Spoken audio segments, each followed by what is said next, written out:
Time being 6:18 on Wednesday, March 16th, 2022, I will call the joint meeting with the Finance Committee to order. And with that, I will call the Finance Committee meeting to order at 6:18. Okay. First order of business, in accordance with Mass General Law, Chapter 30A, Section 20, I am advising all those in attendance this evening that this meeting is being recorded by the Town of Oxford. In addition to the Town of Oxford, Mr. Robert King of 59 Quabog Ave is also recording the meeting this evening. And please rise and join me with the Pledge of Allegiance. I pledge allegiance to the flag of the United States of America and to the republic for which it stands, one nation, under God, indivisible, with liberty and justice for all.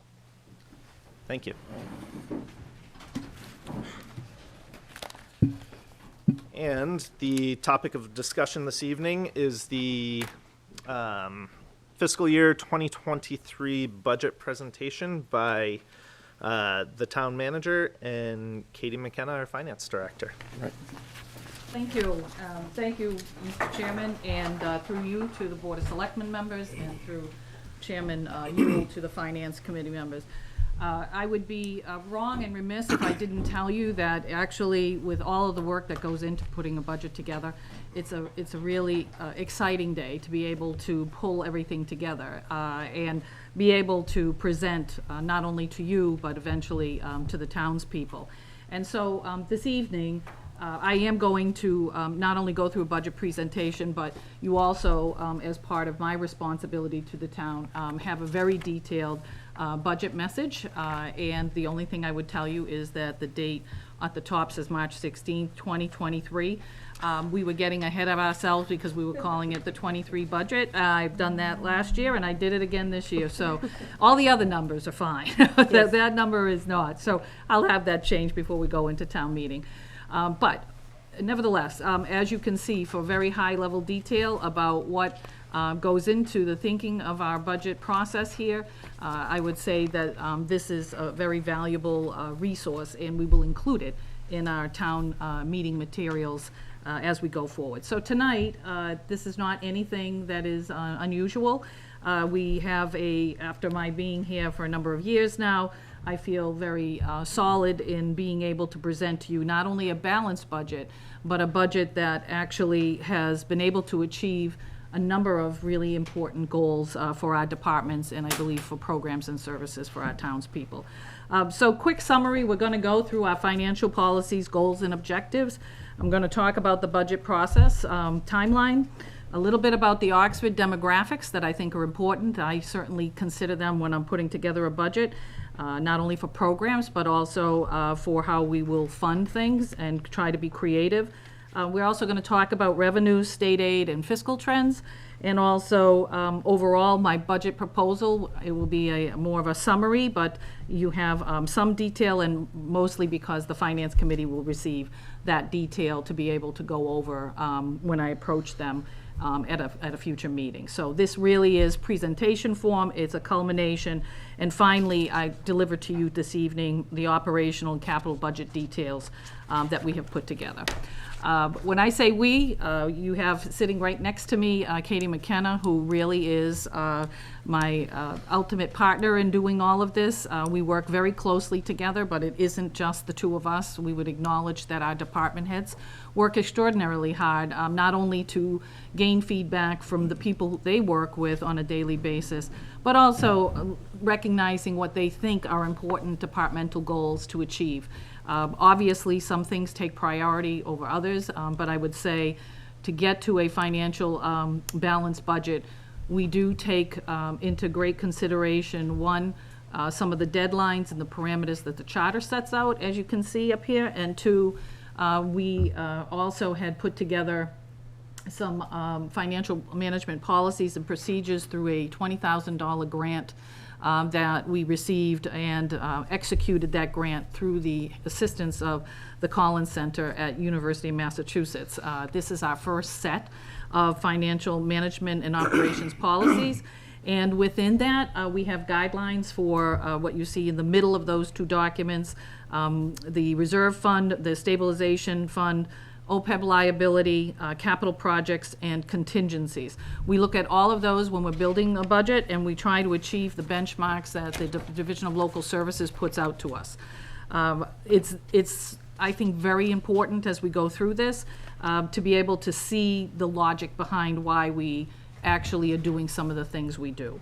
But before we get to that, I'd like to just go quickly through the budget process. I know you guys are very familiar, but we do have some new members of our Finance Committee, and welcome, even though they've been through a number of department meetings. But just so that they know, and the townspeople know, that we start out with what we call state certification. Since Katie has been here and I have been here, we were like two peas in a pod. We both understood the importance of getting our reconciliations done as quickly as possible with the state at the end of a fiscal year through the summertime, so that then we would have a better idea of what we had for potential revenues, and in particular what we might have for certain certification of leftover revenues. And that has been done in record time here since we have come together as a financial management team. Last year was September 11th. She beat it again this year, September 2nd. We were really among the first Commonwealth towns to get certified. That is very much important, as is the fact that we now have gone through almost four sets of financial audits. And this last financial audit that was done by Rosselli and Clark, they turned around and did not issue us a management letter, because they said we have done so many great things to improve our financial accounting and management practices, that they didn't have recommendations for improvement. And I think part of that is also driven by the fact that not only we put these policies together, but we also were striving this last year through another grant to actually put together a comprehensive budget document and to reframe the way we do our budgetary practices, and we will touch on that. So state certification came early this year, September 2nd. That gives us an idea about what kind of revenues that we may have, particularly for capital projects moving forward. We issue our budget worksheets in the month of November. We ask our departments to get back to us through the month of December. Lots of questions, give and take before those budgets are due. We're using new templates for that because we formulated them last year, so that was new for our department heads to actually experience. We do our management meetings in the month of January. And we do our FinCom meetings, which started in the month of February and will continue, obviously, through the month of March here, with continued meetings in the month of April. Obviously, I'm here before you. I did get the right date right there on March 16, 2022 on that slide. The warrant will close for articles, which will also include the budget and any related articles that relate to the way that we're putting the budget together on March 29th. And then the Finance Committee will have its annual hearing, and they'll make their recommendations in the month of April as advisories to town meeting members, and town meeting will this year be on May 4th, 2022. Lots of steps. That's a summary. If I could quantify, I would say we do hundreds of hours literally in talking about the priorities for the budgets for each department. Oxford demographics. I put this together when I first got here because I thought it was important. We just had a census done every 10 years. It looks at our population. We actually decreased in our population from over 14,000 to about 13,347. It's hard to believe because we're considered really a very affordable community for most people looking not only for a first home, but for rehabilitation of a home. We know that we have great interest for our population. The next item is about the average tax bill. I think that's important to put in perspective that we have here in Massachusetts an average tax bill of about $6,700, and our tax bill based on the tax rate for the average home is about $4,570. Our single tax rate that the Board of Selectmen continue to support as a endeavor not to split the rates among business, commercial, and or make them different, business, commercial, and residential, stands at $16.16. And the average house value, as a result of all of these kinds of numbers that get put into calculations for our state certifications, the average valued house has risen about $20,000, and it is considered to be about $282,000 in this town, almost 283, I'd say. What's interesting to point out here to people, because people will talk about taxes, and this is not a presentation on that, but I think when people understand what goes into a tax setting process, they understand that it has to do with house values, real estate values with businesses, commercial properties. And I think it's important, we all know that, you know, costs and real estate values have gone through the roof over the last several years, but this year in particular, there was over a $90 million increase in the total taxable assessment, and we're now at $1.6 billion for all of our taxable assessment properties in the community. Just so that everyone always talks about economic growth in town, and I am going to spend some time talking a little bit more about that later on in the budget process, but overall, 80% of our residential tax base is supporting our overall budget. And actually, that's not a bad figure at all. There's a lot of communities that struggle to get 20% coming from their personal property, commercial business, and having 20% is quite significant. Our goal is to continue to grow that, but certainly when you look around, you can see communities, even neighboring communities, that have a hard time getting up to 20% goal from that contributing to the overall tax collections that we have. Unemployment rate, I wanted to put this in because after going through a pandemic, which was like nothing any of us had experienced, you can see that our unemployment rate has come down quite significantly, and we have a pretty, large labor force. Out of that, 13,000 or so, approximately about 8,300 as a result of the actual statistics that I was able to obtain for the months of December. Comparison-wise, that labor force has gone up, but the unemployment rate has gone down. So that's all good news for us, even though we'll talk about some of the uncertainties that lie ahead that weren't here when we started to put our budget together. Outstanding debt, I think it's always important. It's one of the things and criterias that you see in my budget message about looking at our overall debt, both long and short term, and our outstanding debt in total is $8.47 million, and our bond rating is AA3, which is considered to be the fourth ranking or fourth highest that you can get, and so that shows we have stability. I'll talk a little bit about where we'd like to see that going forward after having worked very closely with making these fundamental changes financially and through best business practices for financial management in the town, and I think we might have some opportunities going forward to take a look at that.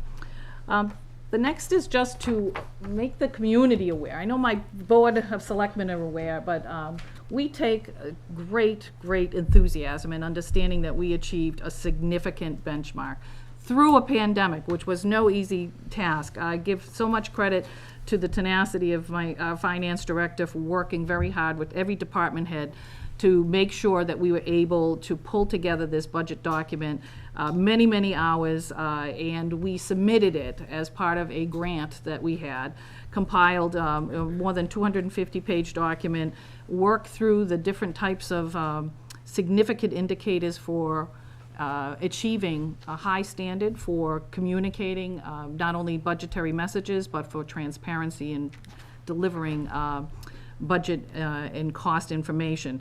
So we were just recently acknowledged to have been receiving the Distinguished Budget Presentation Award by the Government Finance Officers Association. This is the first time Oxford had ever tried to do that endeavor. It's the first comprehensive document we've had. Our past, prior to our administration, the budgets were basically just a spreadsheet. And so, I mean, I give us a lot of credit for having, it was bold to think that we were going to try to do this, and even though we had made major changes to the town meeting documents, major changes to the way we were doing internal operations, we hadn't quite done this.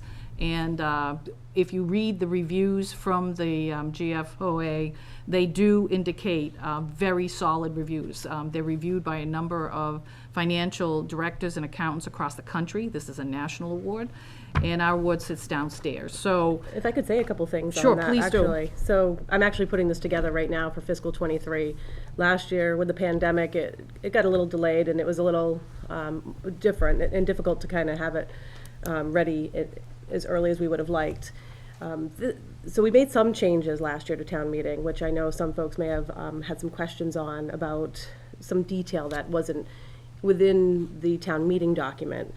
But this document, this was in preparation of this document, which has extra information. Not only does it have information that was formerly provided at town meeting, it also has information that hasn't been provided to the public before. Generally provided to the state, but not available to the Oxford residents. So I encourage everyone to go check out the fiscal '22 document, which is online on our town webpage. And you will see a few more changes as we go forward. As the town manager mentioned, our budget documents themselves are a little different this year, because we're trying to get everything in line with this major project, which, you know, I look forward to doing year after year. yeah, and I want to just draw on that as well, because I think some people may not understand the different roles that we have in putting together not only the budget, but also sharing that information. And unfortunately, I think sometimes people don't always have the true understanding of what they may be voting on at town meeting, and it gets confusing sometimes, either when you put too much detail or when you don't provide the right detail or the explanation. And I know Katie and I had talked, if you can talk a little bit about I that. apologize. I did mean to go forward with this a little bit as well. Actually, going back to 1992, the town has been voting on a bottom line budget. So although in the past, extra information has been provided about every department's lines individually, the vote has been at the bottom line. So for Selectmen, bottom line, DPW bottom line, police bottom line. And what that really means is the town meeting appropriation is the bottom line of that budget. So that is the total of the entire budget, which is, I've found to be a very useful tool, particularly when you have the caliber of department heads, which we have. Because let's say, you know, we have a crisis in the middle of the year and we need to pay for something that we didn't expect. You're able to do that, you know, maybe at the, you know, something else that can't get done. But during the year, this is just a roadmap. The budgets are a roadmap for what you expect, but things always come up that are unexpected. So it gives the flexibility to be able to do those things, to provide for our residents in the way that we need to. And I just want to use an example of something that could happen, like in the police department. If we lose an officer and we're unable to replace that officer within the year, we're able to, you know, maybe we're able to get a cruiser or something along those lines. So that gives the department head that ability to make those decisions for his or her department. So it's been very great. I've enjoyed working with the bottom line budget since I've been here. And I think the other piece of it is, prior to 1992, Oxford mirrored most of the other communities that also share bottom line budgets, but they will do it just in terms of salary and wages, and then supplies and services. And they would vote on those two things, and then the bottom line. In 1992, this town decided to do that bottom line budget, and I think for good reason. They probably want to take the politics out of, you know, the discrete minutia of every single line item. The line items are important for our finance committee and the finance director and the managers to all put together to make sense of what are the priorities for the town. So I just think that's important to kind of put out there, because I think some people, because you make changes, they think it's to prevent them from getting information, and it's actually to prevent them from not having a false sense of truly what their role is, and also to make sure that they understand that everything that we've been doing, including this for a national distinction, means that we're actually have really improved our process, not actually gone the opposite way. So I think that's just important to share with both boards, because out of any of the boards, you're the ones who are really listening, you know, initially to all of this information that comes forward for the budget process. So having said that, I appreciate that. sorry to interrupt Go all the ahead, go ahead. slides. No, that's all right. That's okay. That's why you're here. Like I said, we're a team. The next item is to kind of go through, for the slide, would be key budget objectives. So before we actually get to the point where we start building our budget, one of the things that I noticed when I came in as town manager, that there were a number of key areas that I was very concerned with, that revolved around how much reserves and revenues we've had on tap, where we at for conservative forecasting, the backlog and infrastructure issue that I walked into as a manager was really daunting. We're talking about decades of infrastructure maintenance, repairs that hadn't been done. There was a substantial, I call it withdrawal of savings in the years prior to my coming, probably more than $4 million. And I think, our overall infrastructure suffered. So if you look at some of these, there's three, legs of the stool. And, one revolves around the conservative forecasting financially. Another one is trying to figure out how do we increase local revenues and receipts, and also how do we maintain the buildings and the infrastructure and the programs that we have.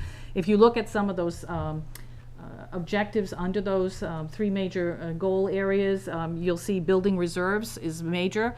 I will say it till I'm blue in the face. I am really excited to share some information that we're ahead of our goal achievement in some areas, having started and hoped for a 5-year ability to attain, but we're going to share that as I go through the budget presentation. Maintaining increased free cash. We'll talk about how free cash is really not free. It's really about the amount of monies that have not been spent, monies that we've gotten through grants that have to be processed, anything at the bottom line at the end of the year that can be returned back to the community. They label that as free cash. We're going to seek out one-time revenues. I know that I'm voracious about that as a manager, and it has really helped us, not only with our free cash numbers, but also with being able to use the leveraging of grants and those kinds of things to help us build a stronger capacity in our budget, particularly for one-time items. Securing and maximizing federal relief. This became huge during the COVID-19 pandemic. We've had a number of federal relief bills. Not all of those have been spent. The federal government just even more recently still was trying to determine how communities could use money and not. We've had a number of state COVID relief grants that have come in. Again, they have a lot of strings attached, and we have worked very closely with a particular consultant to make sure that we can maximize that kind of federal relief and offsets to our costs that we incurred over the pandemic. We also know that we're going to support business development. We're going to continue to pursue host agreements. We're going to focus on our tax collections. I have a great slide that's coming up that will show you how one decision that we made management-wise resulted in over $985,000 coming back to us in tax collections. We're going to look at continuing to have auctions, not just about land. It can be equipment, and it can be things that the town no longer needs but has some kind of value. Increasing enforcement, obviously, when people aren't compliant, whether it's paying taxes or following our bylaws and taking out permits and being able to do things within the expectations of the community. Enforcement is an important piece, and that's how some of our departments like land management operate. They're there to protect the safety and well-being of the public, and when that doesn't happen, we make sure we have enforcement capabilities. Contracts, fees, and fines, we continue to review our contracts. We continue to renegotiate some and actually move on from others. That has resulted in some substantial savings in our general insurance areas and also our health insurance, which is another thing that could have been a huge budget buster for this year. And I want to give credit to our human resource specialist, Katie McKenna, and the Insurance Advisory Committee for helping us stay the course. Yeah, everybody, I think, is there, and I worked very hard on that. And I heard, yeah, I did say Joanne. No, you say me. I'm not. Well, HR. we had to ask you for certain budgetary information, okay. so you're part of that team. No one person does it, we all do it together. That's true. And then finally, that other block that you see on the side about infrastructure, everyone knows we're putting in huge amounts of money, as much as we can, and to repair while we can, when costs are not as hyperinflated, whether it's roads, bridges, dams, looking at how do we fund our overdue building repairs and maintain the buildings that we have. Waste yards, sewer, municipal vulnerability, preparedness, how are we going to deal with things when we have, major flooding events. Our DPW witnessed 2 huge washouts of our culverts that was unexpected and cost, tens of thousands of dollars, and was not anticipated, all related to climate change, community resiliency. We're always looking to upgrade our fleet, whether it's through leasing. We have some leases built into our budget now versus it just being one-time capital and forgetting about them, and then having an old, antiquated, outdated piece of motorized vehicle to be able to use. And energy reduction plans, we're a green community that we were able to pass when I first came in, and that has absolutely been very helpful and beneficial, and is built into our budget. Once again, this is our 3rd year and out of 5, and so we're going to shoot again for a competitive construction grant to reduce our carbon footprint. And maintenance schedules, obviously, we're going to continue to work in that area. So those 3 areas with all those objectives are very much within this budget in a number of ways. So the next slide relates to how do we get revenue and what are some of the major pieces of the budget. So here I wanted to show the public and some of our finance committee, when we say state aid and we talk about what state aid is, it's very important, and as we have to figure out ways to manage just normal inflationary costs that go in to an annual budget projection and ability to sustain the services that we have. It's important to look at some of these. It's such a flat line overall. It's almost as if, there's no real understanding of what inflationary costs are. Whether it's Chapter 70 aid, which is the top graphic line, you'll see is very, very flat. Whether it's the government, unrestricted government aid or lottery aid, again, flat. And of course, nobody wants to talk to a lot of us about roads because that has been pretty much a flat line for a long time.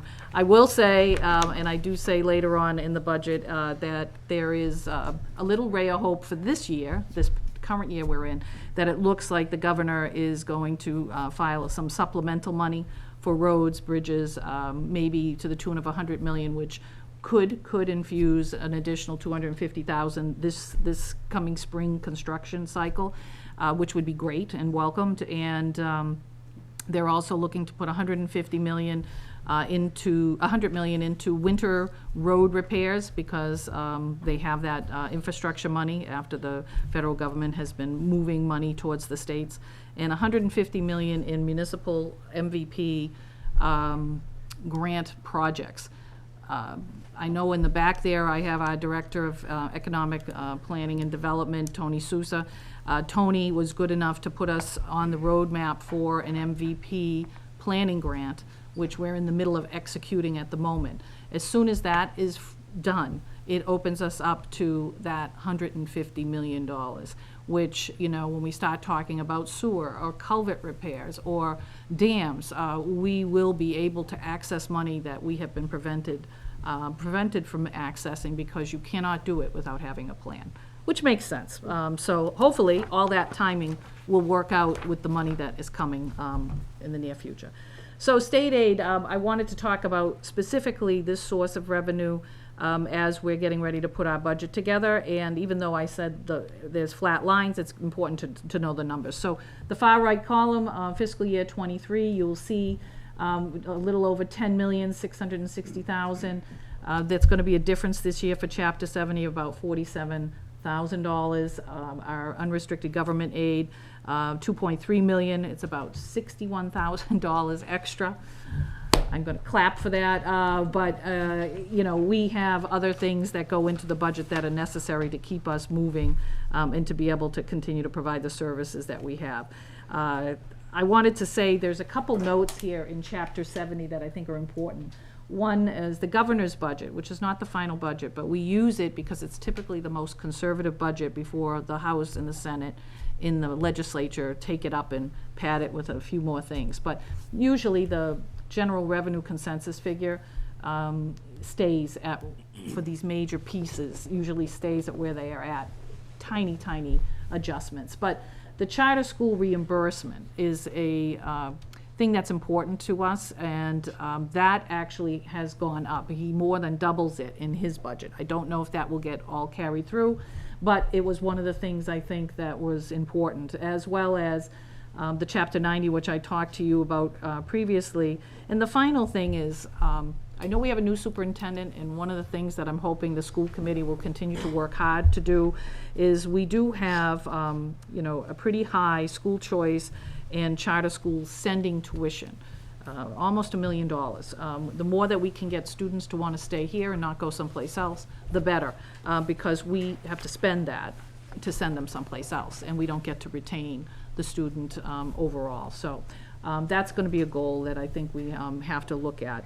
Budgeting revenues. Okay, so here we go. We're going to start talking about, we took the state aid, how does that all, you know, come in with our regular taxes. I told you earlier that 80% is residential, but if you look at the overall budget here and where our revenues are coming from, 27.2 million is coming from our taxes. The next piece is the 13.8 million coming from the state, which is about 30%. And the next piece is really local, local receipts, local revenues at 7%, 3.1 million. That's why it's important to continue to grow what we can at the local level. And, you know, all of these conservative estimates go into saying, this is what we're going to have. And what does that mean in terms of overall dollars? I just told you some percents. Overall, that means that our budget this year for fiscal 2023 is going to be $45,496,629. If you took that graph from before and you superimposed the major pieces, once again, you'll see that the revenue that we're generating for taxes and for the state, the majority of it's going to our education department, with over 20.9 million that's going to go to that. The next largest slice of that pie you will see is benefits at about $8 million. Then you see the government, public safety, and DPW areas, with public safety being the third highest component at $5 million. And the other pieces are all spelled out, but overall, just so that you know, that despite what we call for increases in the overall budget, the budget is going up by about 2.7%. Katie and I really do look, and all of our department heads know how serious we are, including the school, about 2.5, Proposition 2.5, right? We look at that, and there will be departments that have to go up based on the needs that they have, but some years they go up, and some years they stay the same, and some years they go down. And this is a give and take that we have constantly. But that is the total budget expenditures. The next slide is just to show you that proportion of where our dollars go. 46% is going to education, about 18% going to our benefits. Public safety eats up about 11%. And then 9% for DPW and government, meaning any of the other aspects that are taken care of, whether it's a town clerk or town managers, everybody falls into that other 7% government. And then we have the miscellaneous things, from state assessments to the debt, which accounts for about 3.1%. If I could just make one point. Sure, go ahead. Just in case someone pulls out last year's and you're saying, hey, this is much higher than 2.7%. Because as I mentioned with the GFOA budget document, I'm trying to align things with that. So we're looking at 45.5 million there, which is now inclusive of state assessment, sewer, water, and overlay, which in the past, those weren't calculated in that bottom line that you would see at town meeting or presented, and it was more around 38 million. So when you add all those things together, we're at 45.5. But like I said, this is just aligning us with the GFOA, how we're presenting that. I want everything to be uniform and understandable and transparent. Which ones weren't added in there before? So right at the bottom on the line, sewer, water, state assessments, and overlay. Okay. Because before it was really, you're just looking at the departmental budgets. Right. And now, these are costs. Those are enterprise accounts. And the enterprise costs were offset by their own revenues, so it was like zeroed out. But when we're trying to report to different agencies, such as the federal government, and they want to know our budget, it's like, oh, well, I've got to give you this number, but I have to add this back in. Well, we're not going to do that anymore. We're going to make it so that this is the number. Streamlined. Yeah. These are self-funding, basically. Yeah. Thank you. I'm sorry to interrupt again, but I No. really thought that was important in case someone pulls out and says, hey, this looks Yeah. a lot larger than it did the year before. It's not. It's just the way we're showing it. Including stuff that's self-funding, basically, the operational budget. Yeah. Thank you. Thank you. Well, Ratepayers pay for the sewer and the water. Yes. True.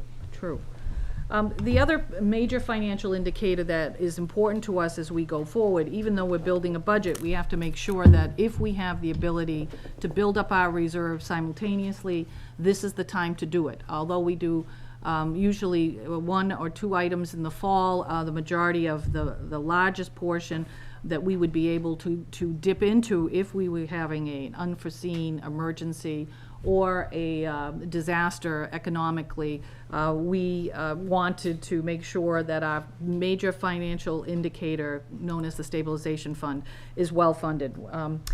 As you can see, it's, even though we call it the rainy day fund, it really is about the stability fund. It's about trying to provide the community with the ability to withstand any kind of major event that not only destabilizes but could be protracted.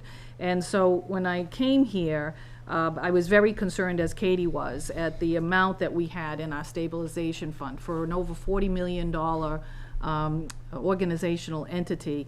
Having $297,000 in 2017 and even $452,000 was an alarming thing for both of us, because we know that would not withstand a major economic downturn. To be able to keep our government services at the level that the community has expected, to keep that going. So I'm very pleased to say that we have really worked hard since fiscal year 19 to build that reserve fund for us, which means that it gets put in there by a simple majority vote, and the only way it can come out is with a 2/3 vote. So the threshold for accessing that is higher, because again, sometimes even at town meetings, political whims of the day can say, I want that for the school budget because you didn't give us enough. This town, prior to our financial team coming, had a number of overrides and concerns through the school department for being able to fund them, and we have come up with a much better cooperative and I think meaningful partnership where we have not had any of that. But nevertheless, it's important to put these reserves away. So we're going to be at approximately $2 million, which with our budget, the way it's calculated, is 4.3%. We're adding $250,000 at town meeting in May to bring us up to that number. And as you'll recall, back in fiscal year 19, we set up a capital stabilization fund as well. And even though the state asks you to get to that 5% for a stabilization fund trend, and as you can see, 4.3% is just a little bit below that. What I want to tell you is that between the two stabilization funds, we have accomplished that 5%, because if you see the next slide, the other additional reserves we have built in. One of the things Katie will tell you, in the old days, Finance Committee reserve was outside the budget, and it was playing to the whim of whether to actually put money aside, and some years it might have happened, some years it didn't. But we have it built into the budget so that the Finance Committee has the ability, should we have some really major event that happens to a department or to the town as a whole, they would be able to access that, through a meeting and through the authorization through the Finance Committee and usually also the Board of Selectmen as a double vote. So that would be $100,000 we have in reserve for that, for unanticipated emergencies. We have in the middle a capital stabilization fund that is now at $300,000. where we didn't have one before. So that is going to continue to be supplemented in the future, usually at town meeting in the fall, where we know we have additional funds. We'll look at giving some more money to that. Compensated absence fund. One of the things that both of us are very aware of is at any one time, is particularly with the demographics of overall municipal employee trends, more and more people are leaving municipal government. We are going through a retirement cycle. And because of that, sometimes people just decide they've had enough. I want to retire early, or I want to retire after 40-plus years. We have a couple of retirements this year, and if an officer who's been with us a long time decides to leave, contractually we have obligations, but we might not have had that on the horizon, and we have to pay them out. So this compensated absence fund is a way of being able to hold us harmless in the budget and not have a problem if we're encountering that. So we have the ability, even though it's at 82,000, we feel much more comfortable in having it over 100,000. So we're going to add 50,000 as part of our overall budget presentation, and that'll bring us up to 132,000 for the compensated absence fund. So those are all important as far as reserves, and the other piece of it is the Oxford's OPEB fund trend. We have an OPEB trust committee that looks at this. Another thing that we put together was a new financial policy that has a designated contribution on an annual basis, rather than not giving any money to the OPEB, which has to do with other post-employment benefits for our retirees. The cost of health care go up, the cost of prescription drugs goes up, all those kinds of things that, and pension issues have to be addressed. And so the OPEB fund is considered to be a bona fide requirement of communities these days, because you're going to need to be able to take care of those people who used to be your employees, who are no longer your employees, but you have a funding obligation into their retirement years. And so very healthfully, our overall fund trend, as you can see, since 2017 has gone from about 3.6 million to over 5.6 million. Now, some of this is determined by market changes, but I will tell you that the big thing here, when they're looking at our actuarials and they're looking at our overall stability and being able to fund this liability in the future, they want to see regular contributions, not necessarily millions of dollars, but where are you going to eventually get to getting rid of your overall liability. And even though that's outwards from where we are, we have an obligation every year to make sure we're working towards that. And that actually looks very much favorably upon by bonding agencies, banks when they're going to loan you money, or borrow money from them, things like that. So our overall funded percentage, we just recently found out, is 9.3% towards that liability. The state average is only 5.9%. So once again, we're beating most communities in doing what we're doing, and we're going to put 65,000 towards that this year. I mentioned about at the end of the year reconciling free cash and that we did an early certification. I just wanted to show you this leap, because it is a significant leap to where we have been and where we have really right in the middle of that graph from 2018 on. We've not only doubled, but in some case quadrupled, and sometimes 6 times the amount of free cash. This year, we're benefiting from a lot of revenues that have come to the town during and reconciliations and grants that through the pandemic have given us a little extra boost, because you can see where we were trending overall for certified free cash, somewhere in the area of about 1.5 to 2 million. This year is coming in at really a record 3.4 million, or 7.3%. Normally we would think would be about 5%.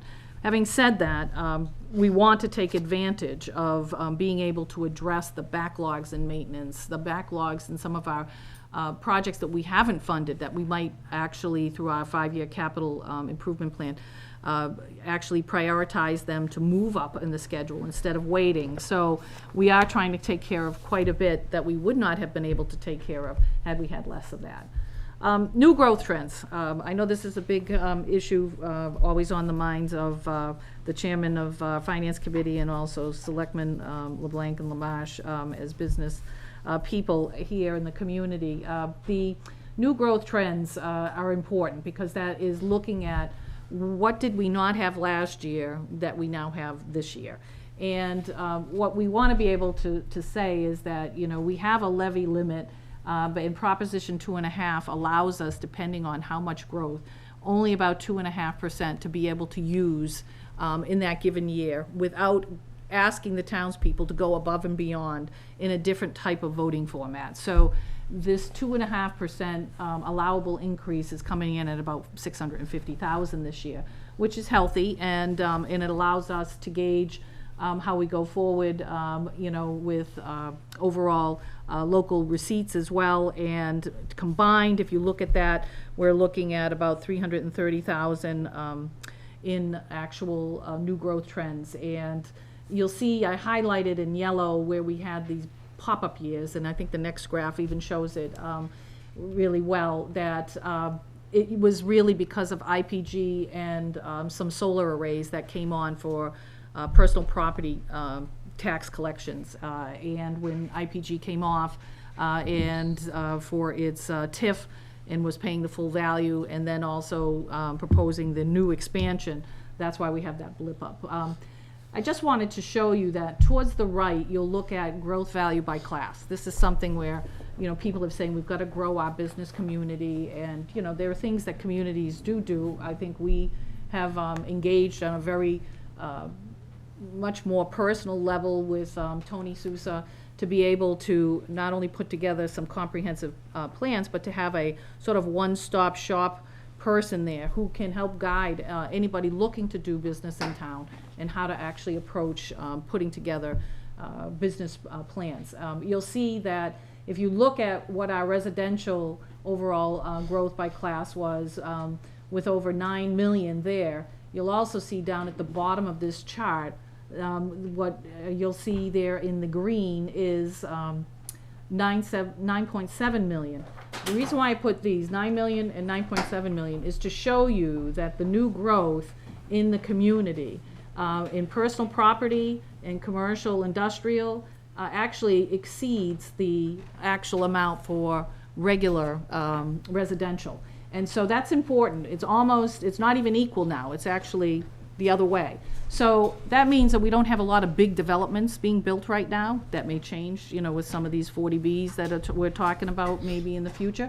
But at least it shows you that there has been a concerted effort, and that new growth is really built this particular past year on personal property, commercial, and industrial. So I wanted to explain that because we look at those kinds of growth trends and where we're going. So tax collection trends. I had mentioned at the outset of my presentation tonight that I had something really exciting to share, and I know the board kind of knows this, but as a management decision, we've been looking at the indicators for overall tax collections, and I could actually see on the horizon that the town would need to get more serious about trying to collect outstanding taxes, whether they be tax liens or whether they be you know, any other area that has not made good on paying the town what it's owed.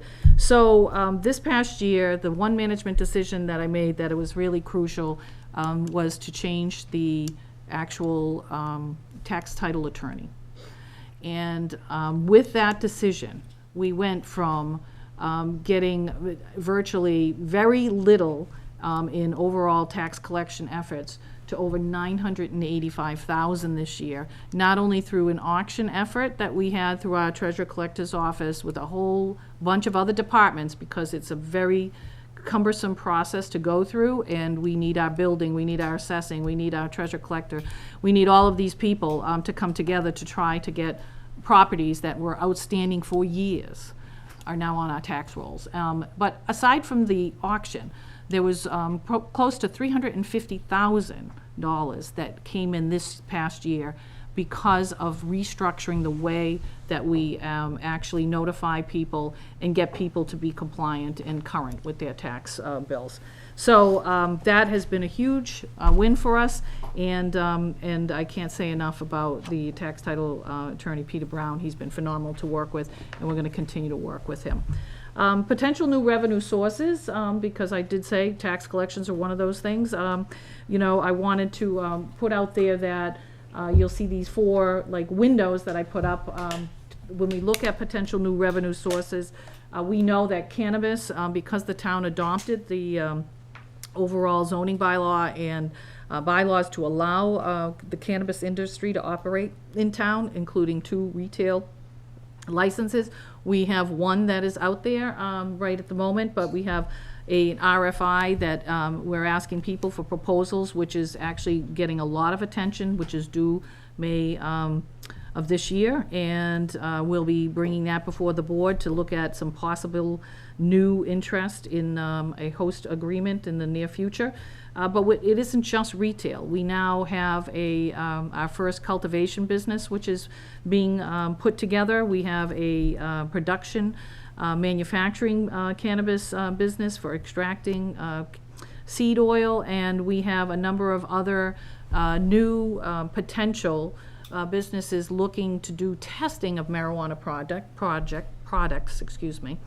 And so I think that we have a very bright future for diversity with this industry, not just selling marijuana. So, but for those people who don't think that's really important, just the Curaleaf, which does a medicinal license with us and a retail license, their revenues were well over 330,000, I think. 31,000. Together, this last year. So the combined amounts are important, and however, we can't get too reliant on them because you know, we have a 5-year agreement. We don't know where the overall industry and the state will go for its overall direction for the industry, but for now, that's good money that comes in, and in the agreements that we have made, we have asked them to renew those agreements in writing in hopes that we can keep the same conditions going forward. So. But that's the impact fee. We also get the Yes. excise too, which is Exact- from the state. Exactly. Thank you. Yes. So it is really important, and it's a main piece that is additional. So under these things, whether it's cannabis, mixed use, or housing, we have new manufacturing. I'm going to show you a couple different slides that are going to look at these 4 windows, whether it's office tech, biotech production. We've got some new growth taking place down at IPG. We have a new business called TC Controls. Up at Boulder Park, we have a number of small businesses that are coming in or replacing a business that was there prior. Service retail restaurants, we have a place like Whistle Stop that has been before the planning board looking to expand. We have El Patron that has come on board. We've had a number of interest in expanding in the community for potential other sites. And obviously, we have some other things that are coming on the horizon, including a new Cumberland Farms that will be down likely on the corner of Fairlawn and Main Street. So, you know, that is all kind of moving forward. Sometimes it moves forward fast and sometimes it doesn't. The last window, I put distribution, industrial, utility. Notice how I put logistics. I did not put Amazon because I have to repeat that we have not heard that Amazon is coming to town. I just wish somebody from the company, if they're going to do that, would tell us, because we have not heard that. But then there's also 50 Main Street and the potential for utility companies, which is a brand new type of battery storage for large-scale electricity. If we go to the next couple slides, I put down, you can see the different businesses here, and you know, some of them are pre-existing. East Coast Metal Roofing. We did a nice welcome to the community with that company. This is their world headquarters. They have so much business that they're looking to already start to expand, even on the footprint that they have, or to find another place in town to expand. So that is great. I have a number of other slides that will show that there is a business down on Dana Road called Chase Corporation that's looking to expand another 40,000 square feet. Eagle Leasing has done some expansion. And then you're gonna see History Estates and Trinity Financial. New growth and trends for economic development isn't just about businesses, it's also about housing, right? So we do have Orchard Hill Estates, which is a 200-plus affordable housing project that's up there that is looking to be redeveloped. The owners and principal owners are looking to make this a gold star affordable housing complex because the current housing there was not built to very good standards, and they are looking to stay in Oxford, either on the site or at another place in which they can create this beautiful housing. It's important for us to work with them because our overall percentage for affordable housing, should they go someplace else, we're talking about getting to that 10% mark. If we don't have them, we drop to 5% or less. So it's important for us to either work with them and maybe to also help them expand on whatever footprint that they have, and maybe get to that threshold so we don't have to entertain large-scale development projects that aren't going to be good for the town. And I think I have one more slide that shows that we have some unique businesses coming on board. Smash It is a business that I don't know if you guys all heard about that, but you can actually rent space and go smash items to bits as a fun thing to get your aggression out. Yes, I think we may have to have employees go there someday, right? We'll all go and. I think that's a benefit you should give the Board of Selectmen. I think that's right. And there's a few more, like I said, there's El Patron, and we've had some businesses that, work with wheelchair access. Revolve is a business that works specifically on Volvos, and I put Eastland Partners because that obviously is a big commercial, potential 150,000 square foot new development along Route 20, and potentially in the future a large-scale housing development as well. And they have been partners with us to get the recent $2.8 million MassWorks grant. So those are some indications of where we're going with our actual economic development. So just so that you know, we use practice goals here, and the practice goals for us relate to how do we do best practice. And what I always like to remind people is that our job here as managers and administrators are to maintain the essential resident and business services in the most cost-effective manner, to provide proper fiscal management and oversight, and not to gauge expenditures to be greater than the revenues that we have that are recurring and available to us, and not to use one-time revenues for operating expenses. That's a big thing that we have corrected, where in the past we had people attempting to do that by saying that, well, we'll finance these positions using these one-time revenues, and then they go away, and you own those positions and you don't have the revenues to actually support them. So that absolutely doesn't happen in our budget practices. And the balanced budget has to have realistic projections. We're not here to under budget just because it feels good to other people to say we're always going to do less, because there are things you can't do less. You can't do less on certain things that are requirements to actually operate, say, an ambulance and EMS system. There are compliance issues that you have to have the ability not only to meet, but to sustain in order to operate. So I just use those as some examples. So that was sort of like the high level. These are all the components that go in for revenue, new growth, the totality of the budget being about $45.6 million. Now I'm going to talk a little bit more about the high-level departmental overall budgets, because that is the bottom lines that you guys are going to be looking at when you're at town meeting.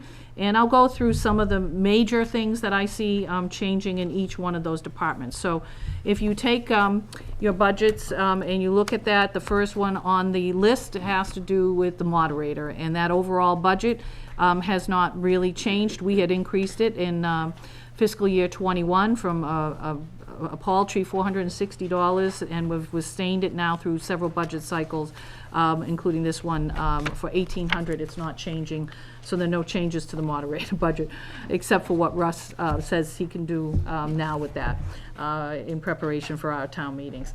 The next budget line the budget department has to do with the selectmen. And that particular budget total is $38,600. It will be funded at $38,650. This includes a stipend adjustment downward. As you know, the previous year, we had COVID, previous 2 years we had COVID, and initially we had removed almost $1 million from the budget, as we were told to do in a cautionary way from state and federal financial indicators at the height of the pandemic, because they thought tax collections would be so far off that we couldn't even count on the revenues that were flatlined on a regular year from the state. Fortunately, we were lucky that that didn't happen, but at that year, prior to your coming in, Selectman LeBlanc, the rate for stipend was set at $2,000 per selectman, and we had, because we weren't able to do that the previous year, what we did is we adjusted, because we had actually reduced it, and we adjusted it to that 1 year. Instead of $2,000, it went to $3,000. So I spoke with our chairman of the board, and it's gone back to what it was prior to that, because that was what everybody was comfortable with. So, so that was a decrease. The next budget is the town manager budget for $484,111. In that, you will see the changes related to contractual adjustments, including that being about $39,000. Staff line increases to $22,000, and professional service and education line items decreased by $4,000. There's all small things in every one of these budgets, but that I don't think are that relevant to kind of talk about. So that's that particular budget. The next budget is the Finance Committee. There are no changes. It'll be set at $101,300, and again, that is the component of the reserve that falls under the discretion of the Finance Committee. The next department is accounting, and the accounting department has basically just the staff steps and a decrease of professional services by $2,000. The accounting department will be funded in this budget by $241,607, which overall is very reasonable, and usually it winds up being less than the previous year. But I wanted to then go on under the finance department, which is under Katie. All of these different departments fall, including IT, and you'll see the information technology department is going to be funded at $472,800.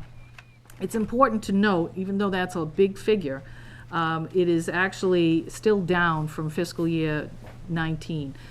Katie, when I came in, we had actually met, and she was already on the pathway for looking at how we might be able to outsource our IT functions, which formerly were done by full-time people in-house that were also benefit eligible. And because of that, we had additionally all of the contracts on top of that.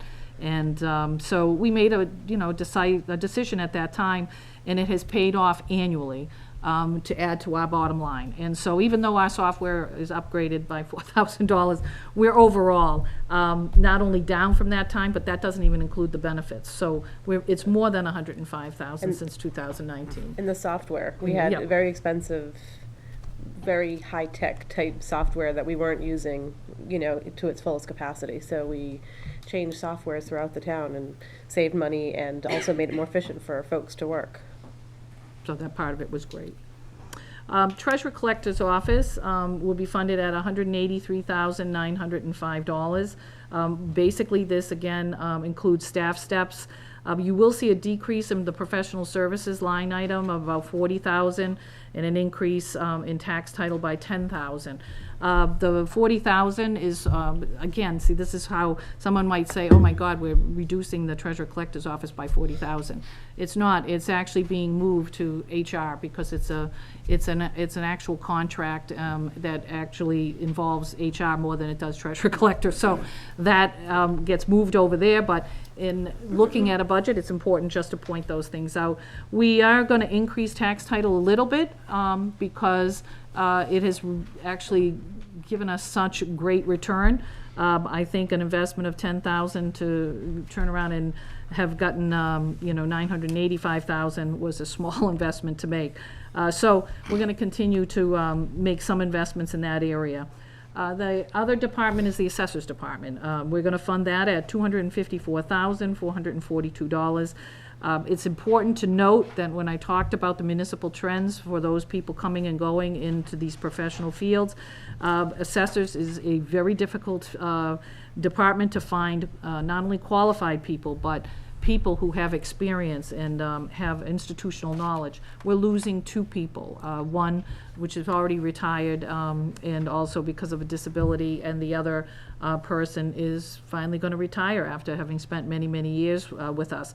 We're increasing that line item to about 17,000 because the pay scales for assessors and assistant assessors is very different, and we have to be able to attract qualified people. This is not, you don't want people who are in the training phases to be working in a department like this. You need people with some experience and a real thirst to want to be in this department. So professional services increasing for 6,000. This is one component because it is a reval year. There is another component that we're actually providing for professional services, not within the budget here. And, it's our way of making sure we have the resources for our assessor to not only do the residential, which will be mostly done by our department, but outside, there is a firm that works with us for looking specifically at personal property and commercial industrial. It's a very specialized field, and you want someone or an entity who's very good at being able to value very different types of equipment. For a long time, assessors were like, how do I value solar array panels? It's not like something you do every day. So when you have people who do that, that's money that comes to the town because you get the appropriate valuation. So it's worth the investment. So education and training for those new employees, that will be important. Expenditure changes in the legal service budget. We're increasing that by 25,000. We've been at 100,000 for a long time. We've had some substantial increase in that department, particularly with public records requests over and over, needing to involve legal with that.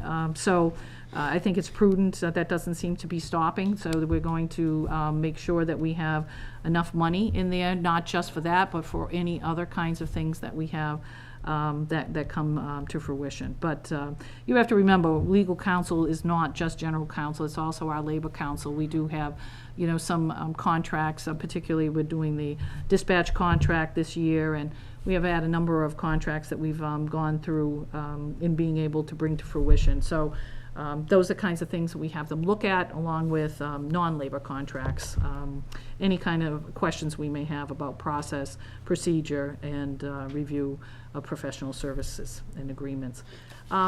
Going to the next one is personnel and HR. We made a committed investment several years ago to bring on an HR specialist and to create an HR department, not only to handle and to professionalize our payroll and our benefits, but also to broaden the scope of it to include many of our components for hiring and training. I would say that we're still in a process of working that department. The department has taken on new administrative roles with the school.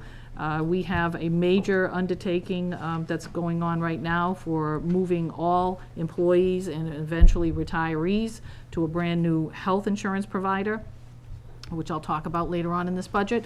But all of these things were not necessarily predicted. All of a sudden, Fallon Health says we're no longer going to do municipal municipalities, and all of a sudden we had to, go out and, find a healthcare provider and try not to have a budget buster. And so that in and of itself shows you how quickly, none of us had that on our radar, and then boom, we got it announced this past summer, and here we are, trying to plan that it's going to be coming into effect on July 1.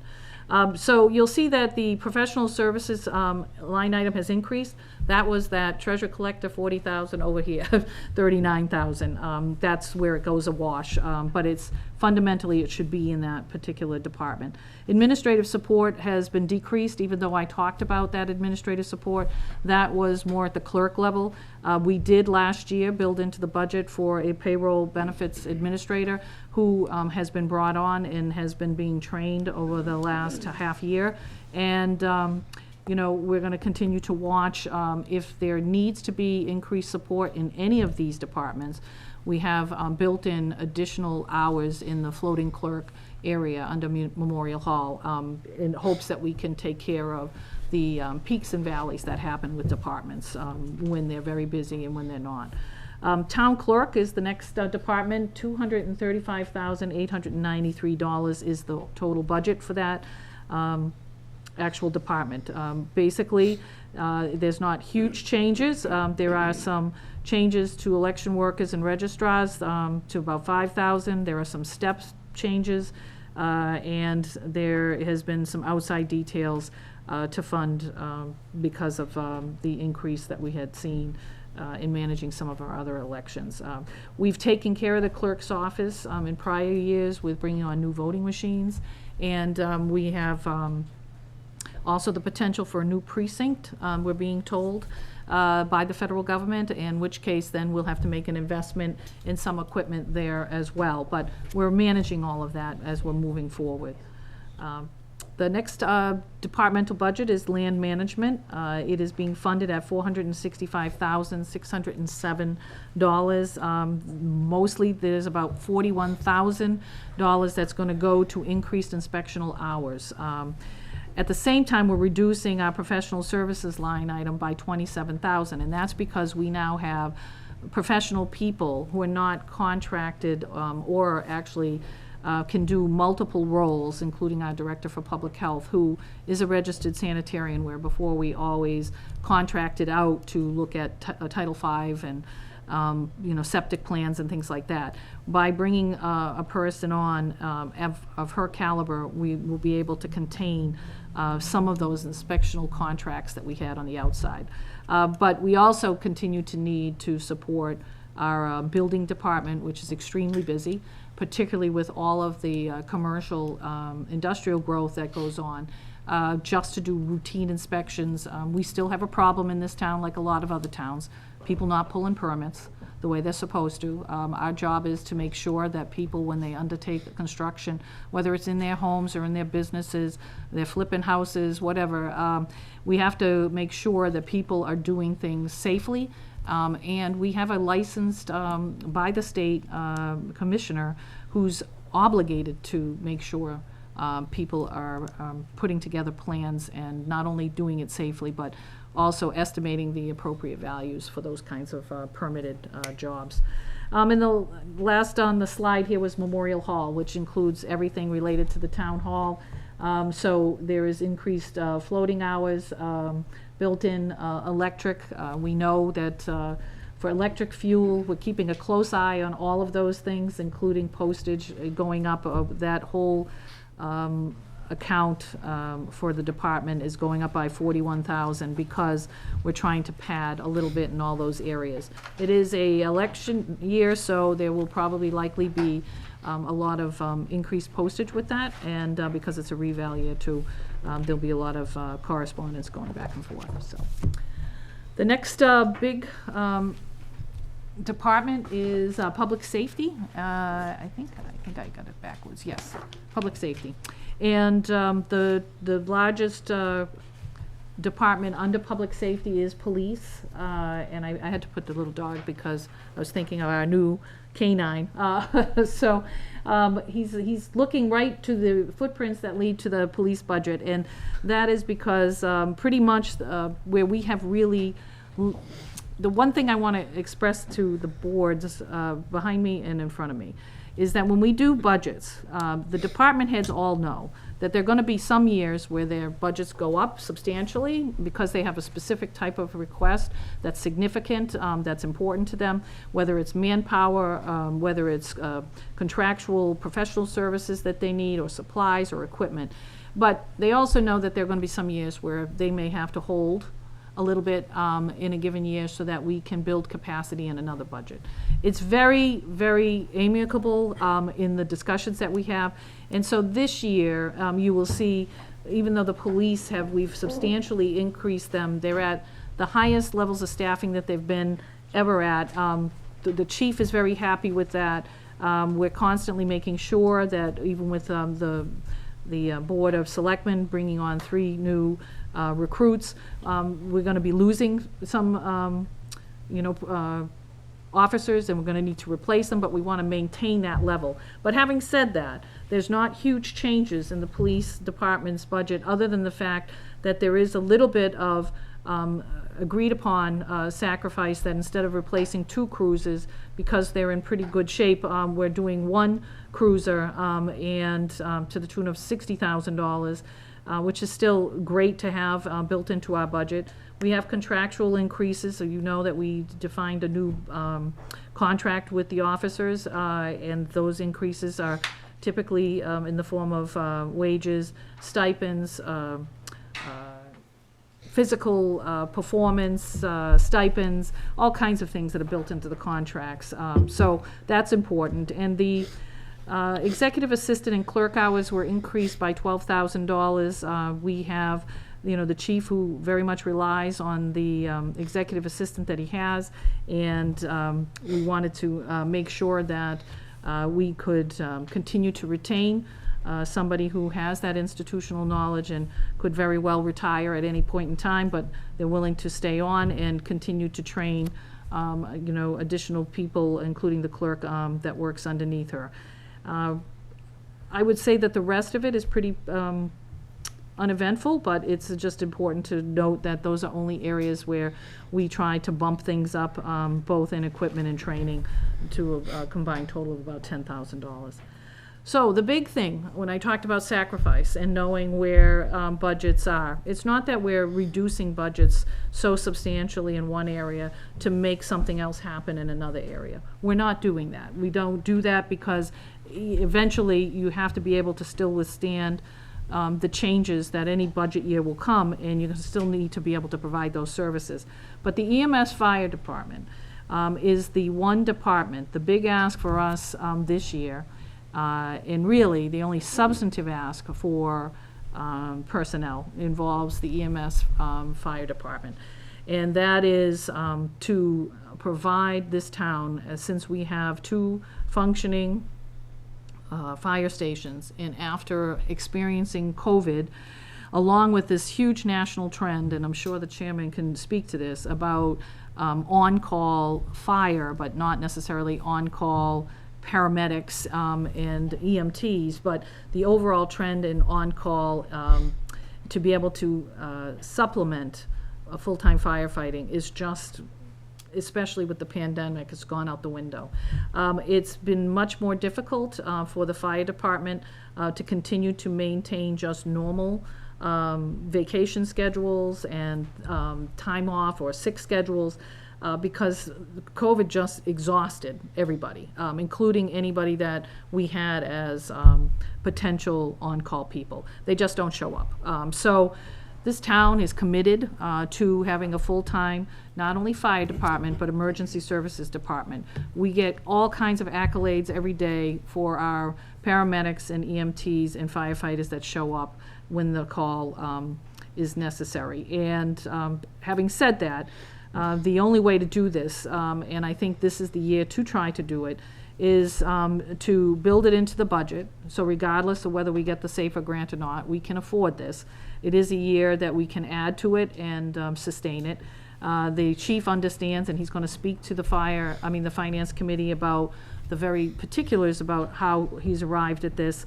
But Overall, there are some things that will come out of the current budget, like the reliance on overtime, because we can't find people to fill these normal shift openings. And if we were able to successfully get a SAFER grant, which is about staffing of fire departments, there is a gradual increase over time that they will help financially support the town. First year, usually they pay for all of it. Second year, I think it's 35%.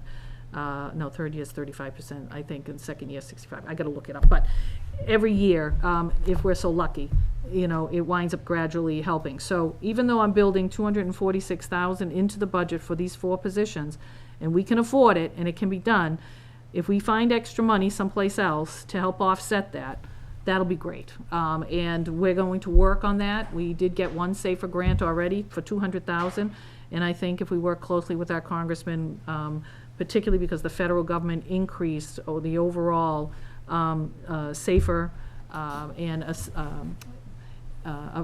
Assistance Fire Administration funding through a huge appropriations bill. So I think we'll be in very good position if we can get our ducks in a row for the actual grant application.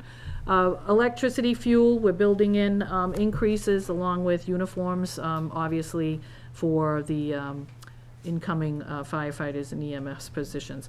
Just so you know, we're looking for people who are more like lateral transfers, people who have experience that can walk into the position. And we have had a lot of interest that has been generated because people look to this town as being, you know, a good place to work, in a place that has a commitment to full-time firefighters in emergency management services, medical services, excuse me. I have a question. So Sure, go ahead. These 4 individuals, will they be able to do both firefighting and EMS? Yes, that's what we're looking for. Yeah, that's one of the missions that the department has. It's not to have a separate department. There are communities around us that have, you know, just fire departments, but they contract with ambulance services with a private company. We benefit from having an ambulance service, not only because our response times are very quick, and people get to know the firefighters and the EMTs and paramedics that are in the town. So when somebody calls, it's that familiar face that comes and shows up rather quickly. But ambulance receipts, I don't know if you want to talk about the amount that we get on an annual basis for making those ambulance calls. If we didn't have an ambulance service that was built in as a municipal function, we would not get any of that. Right now, it's about $1 million a year, and I think the rates have changed, so that could increase slightly. Yeah. And we put in about $700,000 to $800,000 towards the budget. So then each year, there's a small savings that we keep in the ambulance fund, and then in years needed, we will appropriate, such as this year in our capital plan for an ambulance. So this So- year we're appropriating $300,000 to replace an ambulance. We have $700,000 to $800,000 to offset the expense of the operating of the fire department. 3 out of 4 calls are ambulance calls. We don't have fire calls, we have ambulance calls, and they have mutual aid. And we have 15 on-call fire positions, and right now 11 full-time, not counting the lieutenants and the captain and the chiefs and the deputy chiefs, which are all participating in. They will go out on call, just because he's deputy chief. John or Ken will be in the ambulance making that call, even though he's titled as deputy chief. So they're all maintained. But it's interesting. Talked to the fire chief about this prior, and we finally got it opened, the North Station, which wasn't opened. And when I go back prior to him coming, when John, the acting chief at the time, when we were without a fire chief, came to us, the finance committee, and said, we're over budget in our overtime. And I said, what are you over budget? We're 100,000 over budget, over the amount we had already allowed for the overtime. That is, as you can see, is now we're talking about a reduction in the overtime budget. So we've gone from 60 to, back down to 10 miles an hour on the good side of things. That's a great point. These are things that, now, that doesn't mean we're not gonna still have on-call fire department, and obviously, we talked about retention. The police has a great retention plan, the police department, and I've talked to the chief about making sure that we're not other communities are poaching our talent, that there's a commitment. If we're gonna invest in them, they have to invest in us. We've had some dialogue, so there's a lot of things that go into this. I don't wanna get into the minutia. That's our job to do, not here today to get into the paperclip side of it, but we're doing that. We're having these conversations with the various departments. We get into the paperclips. That's our job as a finance committee. I mean, when we have a 2-hour meeting, I spend maybe 3 to 4 hours, and I'm sure other members on our committee spend time. We don't just show up for 2 hours. We've already prepared 3 or 4 hours, so we have ready to ask those questions. So that's, so when we say at town meeting, the finance committee recommends, it sounds real simple, but there's a lot that's going on. We just don't rubber stamp it. We've had meaningful conversation with the department heads as to what on every line item, even though we're voting on the total here, as we alluded to, so. Thank you. Yeah, and actually, that's a good point. When I get to the education budget, you'll see that, once again, we're trying to think of the future, and even though we're trying to put people, into these much-needed positions so that we can continue to make sure we deliver the kinds of services the town is expecting from our fire and EMS departments, this also translates to how do we build interest in the future for these positions, because once you go in this direction, there's no going back. You don't have any threshold at which to just pull people from if there was a huge amount of them. So we have to grow interest, and the school department and the chief have a little plan for the future potential employees. So just going down there, the EOC is the Emergency Operations Center. Should it need to be activated when we have an emergency, there's nothing that has changed there. It basically helps us maintain our ability to set that up in the police department when we needed to do that, and we have used it a number of times, and we've been fine with the budget that we have. The next budget is another one that has very little changes in it, and that's animal control. Of course, we have a statewide recognized animal control officer, Kelly Flynn, and also the assistant control officer, Ed, who has also been very instrumental in providing us with very quick response. And I know a lot of people talk about regional-based AOCs, but we feel very grateful to have that really hands-on, close proximity to deal with the issues that the police department and other people find that they need assistance with. Staff steps, about $6,000, and just so that you know, they're planning to host regional training and disaster preparedness planning preparation for those who have pets, and also for those animals in the wild. We did host a statewide training for large animals, horses and the like, right here in Oxford, and both Ed and Kelly are very instrumental, but Ed in particular is very well known on how to actually deal with emergent situations in which you have very large animals. Jen? Yep, sure. If I may, on that one particular item, when I first came on to this board many years ago, that was a very upheaval type of area. There was so much turmoil in that area, and it just warms my heart, and I'm sure the other animal lovers out there, to see that you've continued to work this into the budget, and we, like you said, we have expert people in there now. I know other towns like Southbridge have come to us for training and to get up their facility going, so it's just wonderful to see that we still bring that up into our budget as being important, and I thank you. No, and your board deals with a lot of those issues that come forward with regards to dangerous dogs, and the town has had a number of high-profile cases with potential and alleged animal cruelty and because of that, you need very experienced people, and they're both very well-known across the state, so we're fortunate to have them in the capacities that we do, both full-time and part-time. The next budget is DPW, which is there at $3.5 million this year. Some of the major components here, we have funded our DPW very well in previous budgets. You'll see there, we have made adjustments to the annual appropriation that we included in the budget for road repairs. It's $500,000 on an annual basis. We were looking to do that in hopes of trying to educate the public that even with that and $500,000 from the state Chapter 90, we still are not able to do as much as people would hope with our roads. But there was always the understanding that, you know, we would try that for a period of time to see if we could make headway.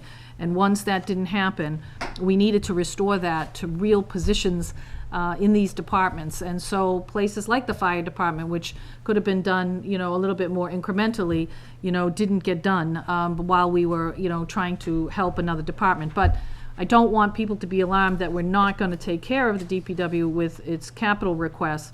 In fact, we, when I get to that portion, you'll see that we still are going to be funding that with one-time monies, which is more appropriate for capital needs like roads. But having said that, there are still items in here. Of course, we placed the leasing of equipment for these large-scale vehicles in the budget, and this is the another year of payment, and there's $64,000 that's included in that line item to account for that particular payment. We also have some increased hours, whether it's custodial for $9,000, facilities techs for $10,000, funding the facilities coordinator position. We have had somebody who's worked part-time, but really the amount of work that is being done with all of these projects, along with maintenance, requires a lot of coordination. If we weren't doing as much work, I would say, well, you know, maybe we could scale back those hours, but not with the amount of work that we're doing. Just keeping up with all the different vendors, all the different billings, the invoices, the payments, making sure people have their workers' compensation, paperwork, all that is really important, and funding the facilities coordinator hours was important for an existing employee. Again, small items there, but probably the more substantial one was looking at, in addition to overtime increasing for snow and ice removal by $10,000, also the heavy equipment line operation by $13,000. We are going to fund what we call small road maintenance at $80,000 in this budget, and we're going to increase about $7,000 in the snowplow contract. We had to go up on our rates this year in order to be competitive, to get people to continue to plow for us. And with gas and everything, we were not, we hadn't made adjustments to that rate for a long time.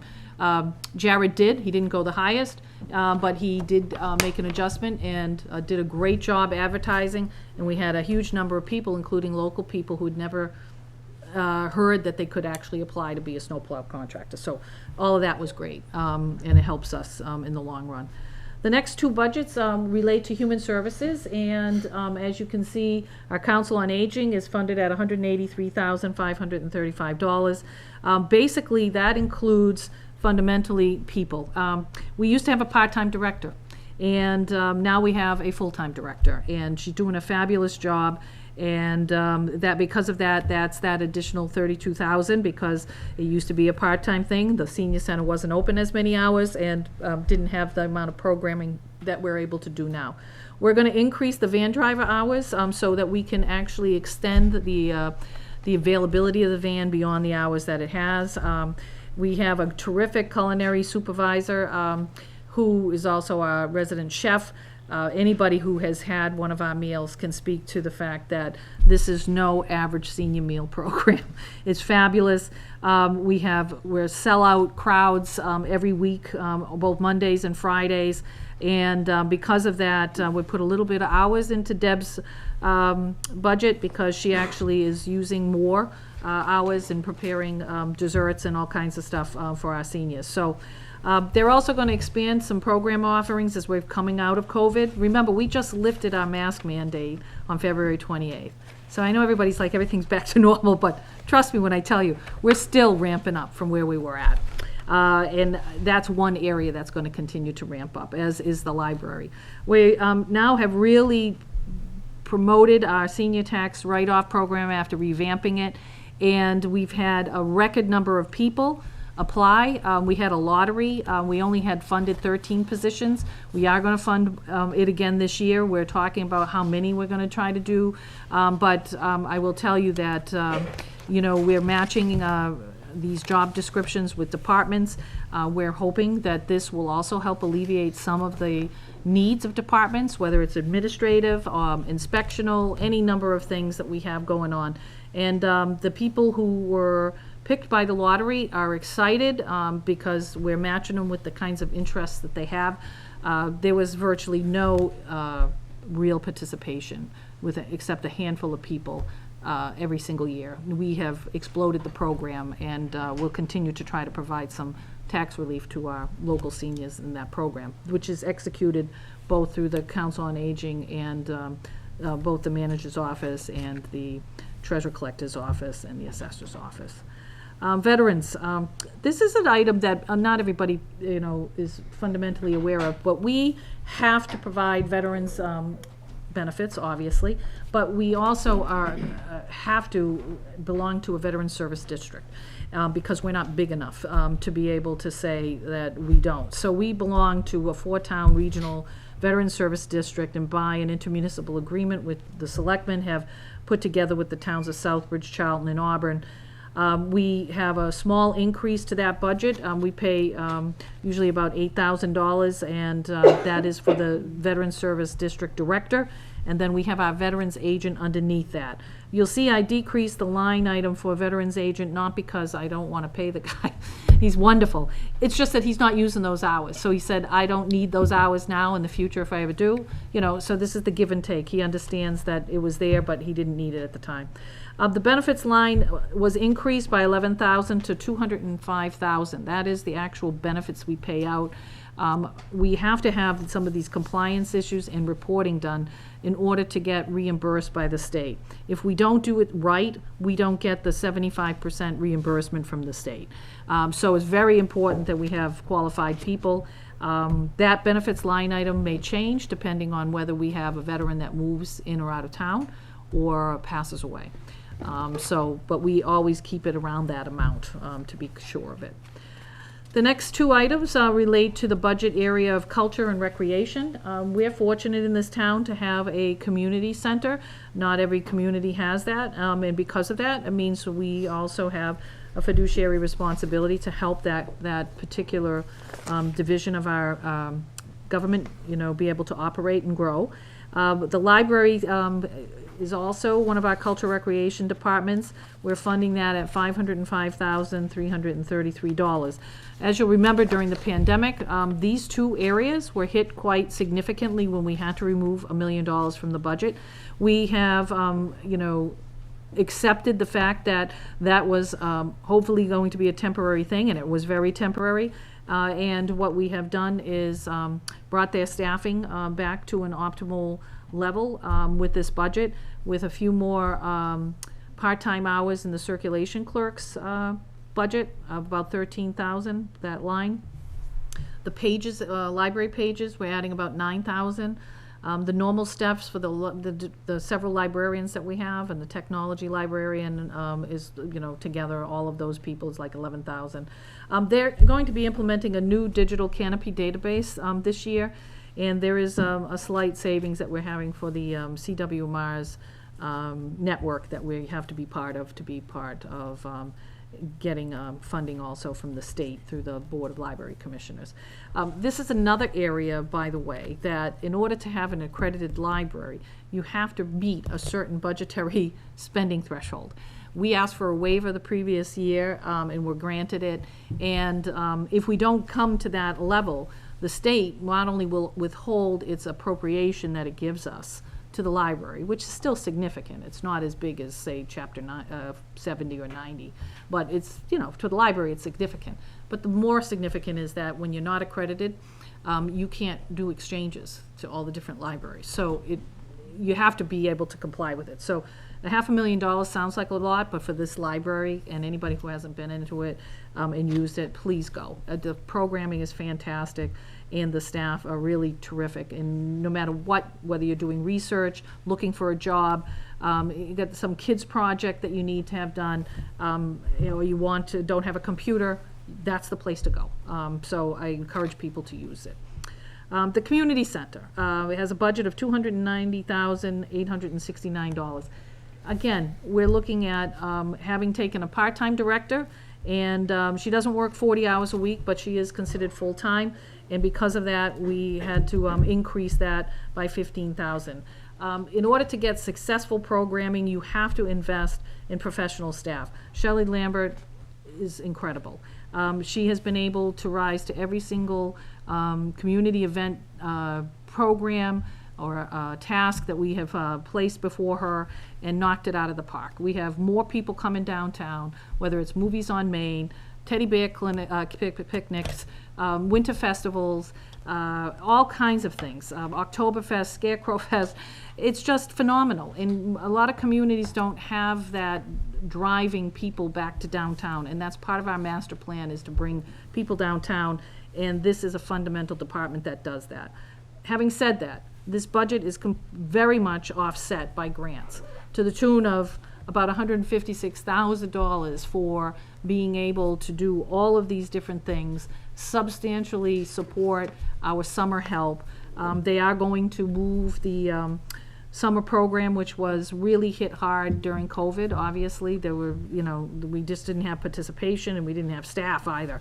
But we're going to be going back to a full 4-day weeks, full days for 4 weeks for children and their families this summer. So we hope to offset a lot of those needs and new programs with grants, and hopefully we'll be as fortunate as we have in the past, and I believe we will. The next big item is a big component of our budget, and that's benefits and insurance. We put them together here, as you can see, as the second largest component of our overall expenditures. It comes in at $7.9 million. And I would say that if you look at what's contained in here, the biggest jumps are in the retirement area, going from $2.5 million to $2.7 million. And a little bit up on the general insurance. But the big piece here is if you look at the third line down at $4.3 million, you will see that that is our general health insurance. If you look at other communities, that is a budget buster every year for a lot of communities that have double-digit increases.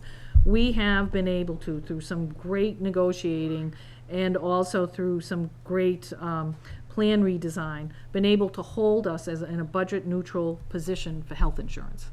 I don't know of many people who can do that with a municipality. So that is great news. Once again, even though we're changing our entire health insurance to a new provider, they were able, through some great negotiations and plan design, able to match our overall existing plans dollar to dollar.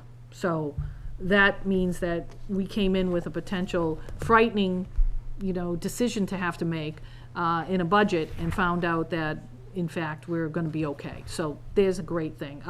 The retirement is always going to increase because we have, the Worcester County Retirement has an unfunded pension liability. They weren't putting enough money towards all the retirees.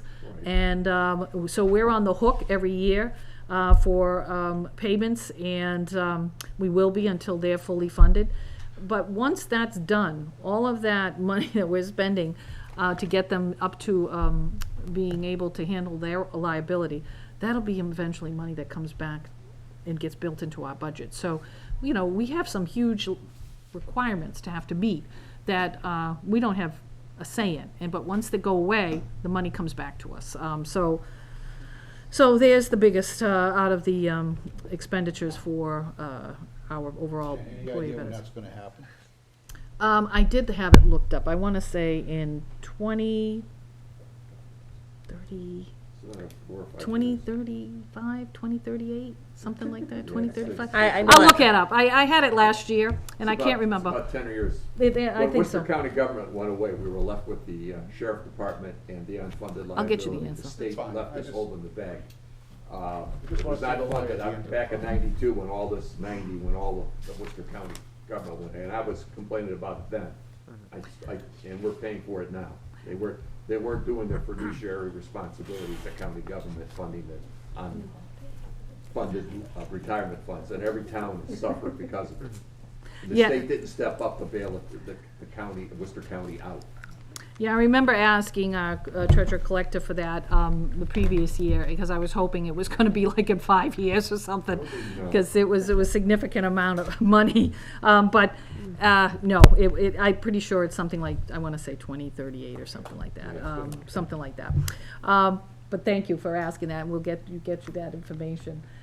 The Education Department, obviously, that is the largest percentage of our budget, and quality education is foremost on anybody who has a child in this town, anybody who's a grandparent, but also anybody who has a business, anybody who's a realtor. We all know that the quality of public education is directly tied to the quality of the community and how people perceive it. So we also have a fundamental responsibility to provide high-quality education all the way through high school. It's a constitutional right, and we have an obligation to do that. Having said that, I already talked to you about the partnership, so let's talk about overall funding education. This year will go up between both the Oxford district and also our vocational school district by 3.1%, or $645,284. Oxford overall percentage increase is going to be 3%. Bay Path's is 5.48%. As you know, vocational technical schools have different requirements, and oftentimes, the amount we're paying is not the full budget.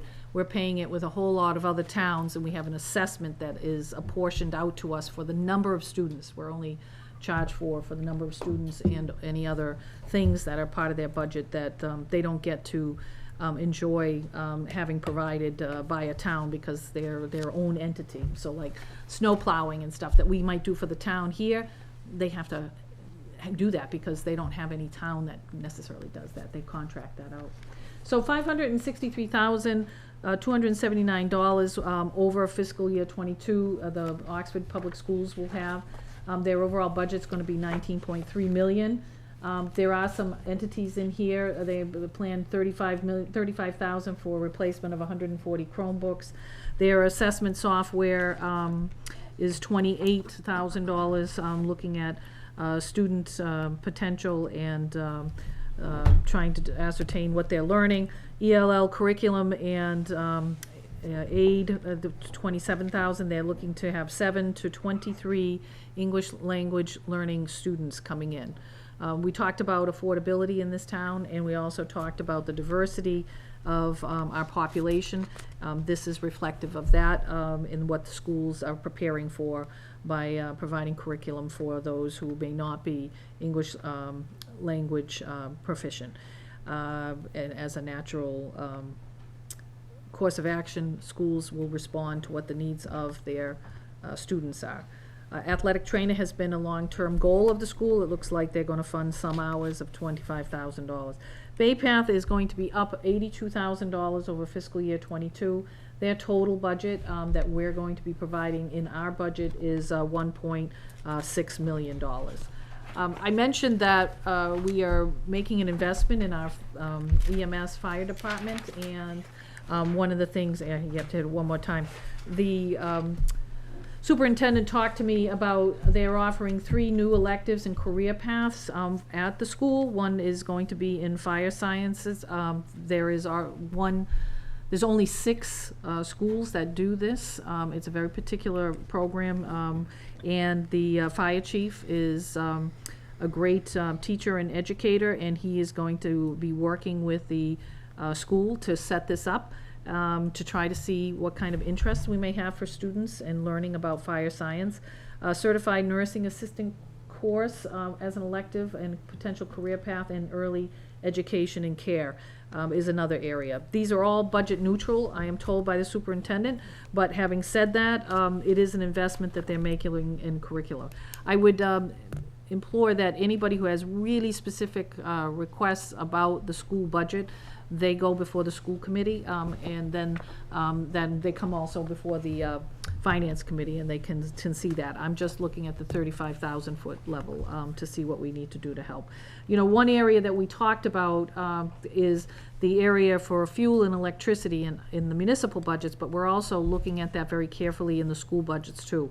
As you know, we have now are witnessing an unfolding war in Europe. Inflation was already starting to be on the rise. There is concerns about inflationary costs related to fuel and electricity. That may be one area, depending on how long this conflict lasts and what happens. We may be revisiting that, but we're only looking at what we can see at least between now and May. And I think we'll have a better idea of whether we make any adjustments as we go forward. But we have reserves that if we need to bolster any of these accounts with fuel or electricity costs, we'll be able to do that in the future. And remember, we have a long fiscal year. It starts in, July, but, we have time to figure out ways, like Katie said, to manage these fluctuations that are unexpected. The next department, which we didn't used to have, and I call it a department because the employee now rests with the town of Oxford, and that is the cable access department. That will be funded at $150,003. There's a slight decrease to the production media salary line item by $4,000.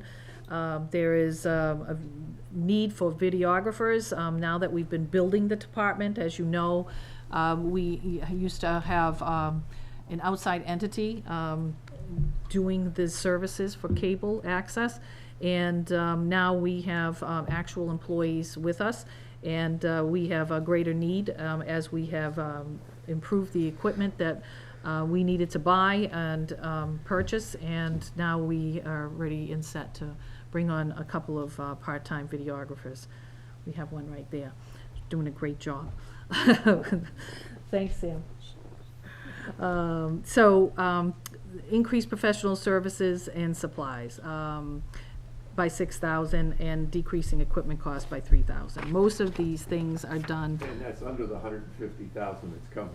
I mean, the total for that department yes. is less than that, so Yes. that carries over. True. So we're not spending the 150 that we Right. were spending with the private entity before, so there's a Oh, surplus Oh, left. there absolutely is, yeah. I didn't get into all of that, but yes, it's definitely a prudent move to have done. Not to mention that the Department of Revenue wanted us to do that, right? So the next item is to kind of quickly go through our capital program trends and to tell you what we have for a capital budget that we've put forward. So I put down to show you from 2013 onward that we have had anywhere from 2.6 million in requested capital items from different departments, all the way up to where we are currently with 3.8 million being asked for this year. As you know, we didn't have a fully functioning guiding document of a 5-year capital plan until we put it together. The finance committee sees that and sees the projects that rotate in and out. We always have even more projects than they get outlined because, all of a sudden a boiler goes after it's been here for 60 years. And we thought we could keep it longer, and it did not last the way we wanted it. So we always have a fluctuation of needs, but it shows you that we have substantial requests for buildings and for maintenance and for equipment. If you look at where we were at in fiscal year 13, where they only funded $302,000, you can see that we have grown our capital program, and it is my intent to offer to the townspeople a capital budget based on the free cash and the available revenues that we have from a variety of sources, a $3.7 million capital budget this year, which is terrific. I think the next slide shows you in real terms where we have come. So just in the past 5 years, we have been able to grow the capital program very, very substantially. That means we constantly have construction projects going on, things that have been needing to be done for so long. If people don't understand that most today's construction for municipal government buildings is supposed to at least last for 50 years. That's considered to be the maximum real useful life of most municipal buildings. We have a lot of buildings that are older than that, right? So, and we have had buildings that didn't get addressed and they're no longer here. So, you know, our job is to take the buildings that we do have and make sure our roofs aren't leaking, our siding isn't, you know, open to the environment, that we have all these things. So I'm going to go through quickly some of the investments that we're making, but this, you know, is really important to show you that everyone will say, oh, they're spending so much money, they're spending so much money. This is an important graph to share with people. We're not borrowing, okay? We're not borrowing money to get these projects done. If you look at where we're actually maximizing the money, it's not only coming from the growth that we've had in free cash, but you'll see the blue bars is where the town used to borrow for things. And if you look at where we've started in fiscal year 2019 onward, you'll see that that is really been avoided as much as possible. And that not using the levy for one-time items. You see, we try not to do that unless it's really a rotating, you know, lease capital type of need. But if you look at this, you can see too that we've also tried to maximize other funds, and sometimes that's reimbursement grant opportunities that we have with different state agencies. And so if you look at where we were at for increased borrowing between fiscal years 14 to 19, we borrowed over $4 million. And if you look at where we're at this year, we're not borrowing anything with $3.6 million. So there's just those kinds of things that we can do. The next slide, sorry, can you go back to that one? I did have on the right-hand side, oh, no, I'm sorry, I'm in the wrong one. Yeah, next one, sorry. Yeah, this table is important for you to see because I do a breakdown to show you where we're actually spending the overall capital funds this year and where it's coming from. So the first item is to show you that $2.3 million for this $3.6 million capital program this year is coming from free cash. There is zero coming from the levy. Through grants and trusts, we're going to be doing about $225,000. We're not going to borrow anything. We're going to repurpose an article for $565,000. The townspeople were good enough with our DPW director and myself to acknowledge that we have a bridge that absolutely needs to be repaired up on Leicester Street, the Route 56 bridge. We were going to make basic, you know, dent in repairs at $565,000. We have been informed now that we will be getting a federal grant for the Next Gen program to do that bridge, and not just to do it the small way we were going to do it. This will be a multi-million-dollar infrastructure project. We don't even have the full dollar amount, but we know it's going to be substantial. It'll be well over $2 million. I expect it to be much greater than that. So what we thought we would do is purpose to purpose reinvest that in our capital program for our roads. Go ahead. Jen, is that the bridge that goes over the French River? Is that the bridge on 56 you're talking about? Yeah, it's the big, Yeah. it's the big, yeah. It's on the tip list, too. Yes, but now they've informed us that they are going to put it in what they call the Next Gen, which is identifying major bridges that have a lot of traffic over them. Yep. To say that they're gonna fund it as part of the state-federal program. And not, you know, we didn't know that we were gonna get that, It's so. probably gonna happen before, like, I think it was on the tip for the 24 or 25. Yeah, Jared tells me it'll be happening much more quickly. Oh, So, great. so we feel confident now that we can repurpose that, and that's one of our ways of trying to hold the DPW road maintenance expectations. You You know, know. the other thing, because I talked to Jared about this, 565,000 would give that bridge about a 20-year lifespan. They're taking, it's gonna last like 70 years. Right. So that's, it's not only the money we're saving, but it's gonna increase the life of that bridge by 50 years. Right, right. I mean, this is another huge win, aside from the sewer crossing Route 20 to 2.8 million. This is another great example of being ahead of the curve. And I think because they saw we were going to spend money, they wanted to be helpful, so that's great. You know, that's been we've talked about this all the time. People talk about the roads, but that's not the only infrastructure issue we got. No. And, the buildings, we found this on the master plan as well, and John knows about this. The money we're gonna be looking, if we had to start replacing these buildings, you're talking $100 million for a new school. And I was around, and a lot of us were, when we lost the Joslin School, we lost the Wooded School, the DPW's a mess. It's because it started off with water getting into the buildings. Right. And, you know, we have to really take care of those infrastructure issues, because if we don't, we're gonna end up replacing the building. So I just want the public to know that there's more than just roads. And not that the roads aren't important, but to me, these things here take a priority as well. Sure. And the community center the same way. We're gonna lose that if we don't start, you know, really dealing with that stuff. So I'm fully supporting you on this, and I think the other thing people need to know, they talk about staff.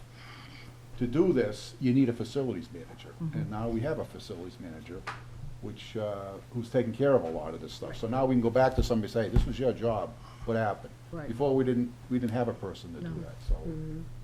No, and it become a vital role for us, especially the more grant-funded projects we get and the more capital projects we do, we're trying to get through them as quickly as possible. And without having that oversight and being able to keep those projects moving, it's very hard with skeleton crew. And you also have to have the right professionally skilled people to do that. You know, it's not just anybody can just show up and really investigate whether a roofing project is really meeting, you know, specific codes and responsibilities that you've outlined in a you know, proposal for them to contract the services to do it. One other thing too, we need to let people know that this stuff because people have asked me, all the stuff is out of warranty. You know, somebody, you got a leaky roof, was it? No, if it was under warranty, we wouldn't be doing this. You know, and insurance doesn't cover this stuff, so we've gone down that avenue, and we're dealing with neglect it's been happening probably for 15 to 20 years. But I am encouraged by the fact that we are catching up. It's not coming out of our tax dollars, you know, directly, so. Yeah, and I'll show you what we are planning for this year in the next slide, but obviously, we've got some money coming out of ambulance fund. The school department is also putting money towards the capital plan. They've been very appreciative of what we have been doing. We have 2 major items for them, but they have other needs that they want to be able to get done, and so they're going to be putting together $181,000 for a couple of projects that they feel need to get done. And our sewer retained earnings is going to help us do some pump replacements. But if you look at the next slide, you'll see that our building improvement funding is going to be part of this larger $3.6 million investment. What we're looking to target here is the fire headquarters HVAC replacement, the fire headquarter roof replacement. Remember, we're already doing the North Station. You can go by, you've probably seen on top of it the materials as they're reconstructing that. The library HVAC controls, we've had issues with mold. That has to be addressed, and it's because we have not had good systems, building systems for aeration in the building. Chafee School siding repairs and Barton School siding repairs.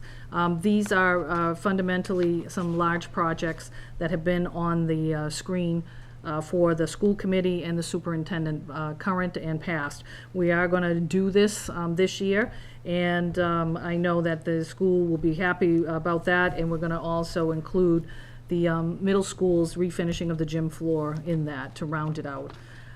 School funding is going to take care of replacing the column caulking at the high school, the auditorium projector and audio system at the high school, and the Chafee school flooring replacement initiative. That's what their $181,000 is going to go towards. The state grant funding, one was the roadway rehabilitation repurposing We're going to be adding, that's $565,000 together with an additional $1 million in a number of different projects, some of which are included down below. But the green community building improvements is also one of those things where we've been changing out lighting to more efficient lighting. We've been doing weatherization. Last year, we did 2 weatherization projects in the 2 elementary schools and did half of the lighting. We're hoping now, we're just finished off these projects, and we'll be eligible for another round, and we're hoping for at least $200,000 to be able to continue those 2 endeavors, which will help drive our energy costs substantially down. Schools comprise the largest amount of electric usage in our town, and the more that we can move to eliminate those expensive areas, the better in our budget. So the ambulance billing and free cash funding is going to be supporting the McKinstry Pond Dam rehabilitation. We have what is the equivalent of administrative consent order from the state because it is in such disrepair. We have to do something about it. Our previous DPW director had tried to put it off. There was a lot of time period that we bought. This year, Jared and I worked together with the Office of Dam and Seawall Safety to get a grant to finalize the engineering design for this project. This year, we are applying for the actual project money. So even though there's $800,000 to repair this dam and the road that goes over it, and it feeds a lot of, it's a transportation feed to a lot of small, dense neighborhoods over there. If we get the funding, then we'll be able to repurpose it if we get grant funding, but we have to do something whether we get the grant funding or not. But I do know that we're working very closely with the program manager. I had conversations with him last year, and he felt that if we could get the engineering buttoned up with the grant they gave us last year, to get those engineering plans solidified, then this would be an excellent project, he told me, for grant funding. So keep your fingers crossed. Replacement of some dump body spreaders and spreader and rails. This is all heavy equipment. You can talk to Steve Esposito. He'll know exactly what all of that's about. Rural field irrigation. We've lost ball fields there repeatedly, and it's been an item on the Recreation Commission's list for a long time. Main Street improvements. We're going to continue with our initiatives to bring a village feel downtown, also to make improvements that will help with our pedestrian safety, lighting, ADA accessibility. We are doing that also at the park. As you can see on the bandstand, we had a number of years of being requested that the bandstand be handicap accessible, working with not only the Disability Commission going forward, but also the Historic Commission on how we will blend all that together. But the goal here is to also make some park improvements to allow people who are wheelchair bound, who are in walkers and the like, have some designated parking to be able to attend events and make ourselves truly an accessible community. Also, we need an ambulance to be replaced. This equipment gets beaten on. It's out on the road constantly. We have 2 diesel-fueled engines that have frequent breaking down. The new ambulance is working out great, but I will, hold my comments about, the repairs that have been necessary on the old existing equipment we have. So this is part of the capital replacement plan. Also, along with that is sewer pump replacement costs. And believe it or not, that ends the capital plan, and it also is the end of the overall very comprehensive presentation, which I hope the Finance Committee's still awake over there. Yeah, I know. Well, people didn't used to get this kind of background, but I think it's important because this puts us all on the same page. We're here to talk about these things. We're here to communicate about those. Can I make a comment Please about the do. McKinstry Dam? I think one of the plans is to have that on the town meeting part of the roadway funding and dam Yes, funding, yes. so that we don't have to Okay, repurpose it. yes, that's I just right. wanted to Thank you. state that, so that, we will see this large funding for roads, dam, culverts, and such. I mean, it doesn't say and such, but, so that we can do the dam, but we expect to get this grant, so we don't have to go through the process of repurposing the article as we did with, Leicester Street Bridge. It'll be ready and available for roads if we get that. I got a few comments I'd like to indulge. Yeah, absolutely. Just so, the school department and town side of government have been working very closely. And Justin has been very open, and our new superintendent, I met with him and had great dialogue, and the chairman of the school committee, Dave Canacchioli, met with him and talked to him.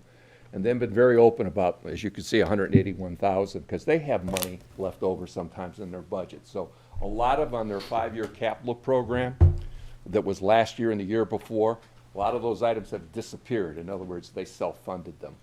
I can list a number, whether it's blinds for the library, or whether it was equipment to do the floors in a hallway for 38,000. All these little items disappeared.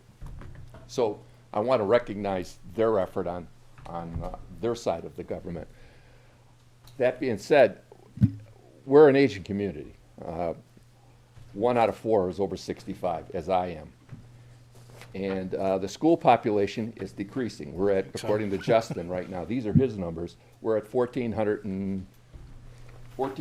and I think it's 58 students. And it's decreasing.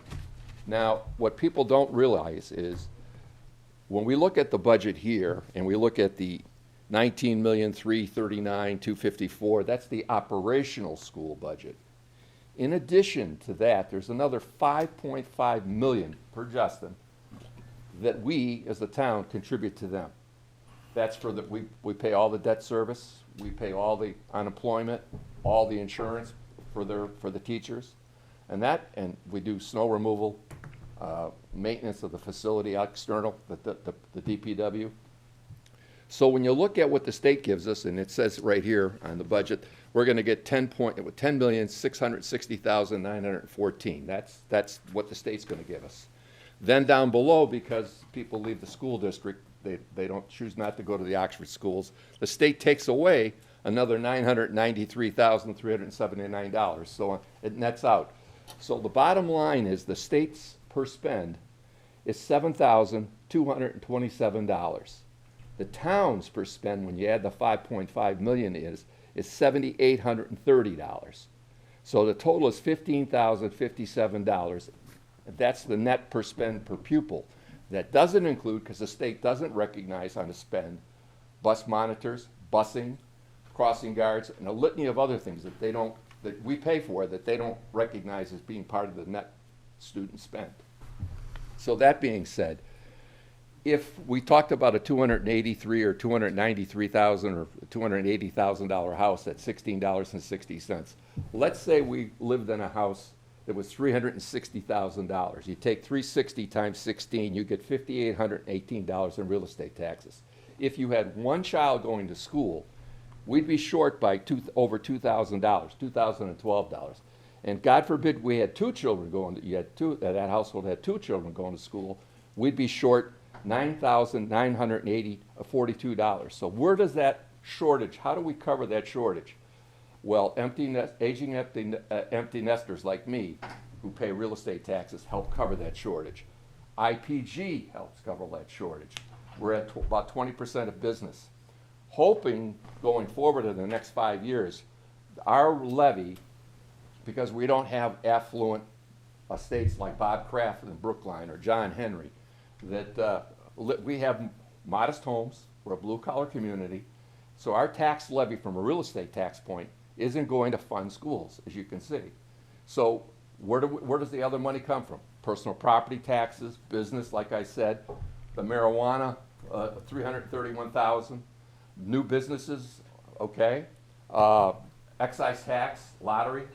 So once people start saying, well, why don't we earmark some of this money and put it over here, or take it over here, or put it over here? Well, then what are you going to do with how you're going to fund the shortfall in the schools, and how you're going to fund police, how you're going to fund fire, how you're going to fund town government? Because right now, our levy from a housing standpoint, isn't strong enough to support what we need to do as a community. And so I think people need to understand the need here and what these other revenues come in. And then we have the grants. Town manager, was it 19 million in grants? So if we don't focus on growth with our single tax rate and attract new business, which is what Tony's been trying to do, being a biotech community that designated. I mean, you talk to IPG and they say, well, why don't, and he's already incorporated a hotel or a motel for the community, because they said, well, they got all these people coming in from General Motors and Ford. Where do we put them up? Wilson Learning, the same thing. They bring people in. So we're looking for smart growth that's not going to be a detriment to the community, but it's going to bring the revenue in to figure to address these shortfalls. People don't realize that we need our real estate tax levy isn't sufficient enough in our community. Now, we have affordable housing. I think we're rated at 120, 124, 100 being affordable. Anything below that is not affordable, and we're above that. We're at 124. So we have a lot of starter homes and a lot of nice homes that people can afford. 40B comes in, it hurts us, because we don't really need subsidized housing in the sense that it is affordable. You can buy a starter home in this community, and so subsidizing, it hurts us because that just adds to the school burden, the shortfall here that I just alluded to. What we need is subsidized senior housing. We have a waiting list of 3 years over at the Oxford senior housing, and that's what we really need, subsidized senior housing. But that being said, I looked at what we're doing with the capital, and I think the 64,000 that the DPW had was leases. Instead of giving them 3 trucks, we leased to buy. We got 5 vehicles instead of 3 vehicles. Now that's coming out of their operational budget this year. Prior years, we front-ended it with the capital money, about $123,000 to get the initial lease payments going. So now they're paying for that. They have a 5-year lease to own and a 7-year lease to own on 2 vehicles. So, but we have 5 vehicles instead of 3. So we're doing things that make sense fiscally to do the things that we need to do on a dime. I mean, we're trying to do this stuff. We want a community that we can afford to live in, but also that we want to live in. So all these little things, whether it's the library, senior center, you want to be able to, you want to live here, not just be able to afford to live here. And so the town manager and the department heads have done a great job in talking about the bottom line. I've talked to Jarrett. We don't know what electric costs are going to be. We don't know what fuel costs are going to be.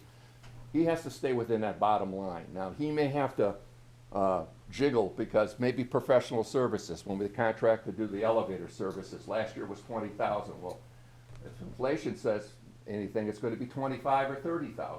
Well, you're going to get the copy machine fixed. It may have been $1,500 last year. This year it may be $2,000. So there's a lot of unknown here, but we have a stabilization account that we built up. You don't go out shopping for umbrellas on a rainy day.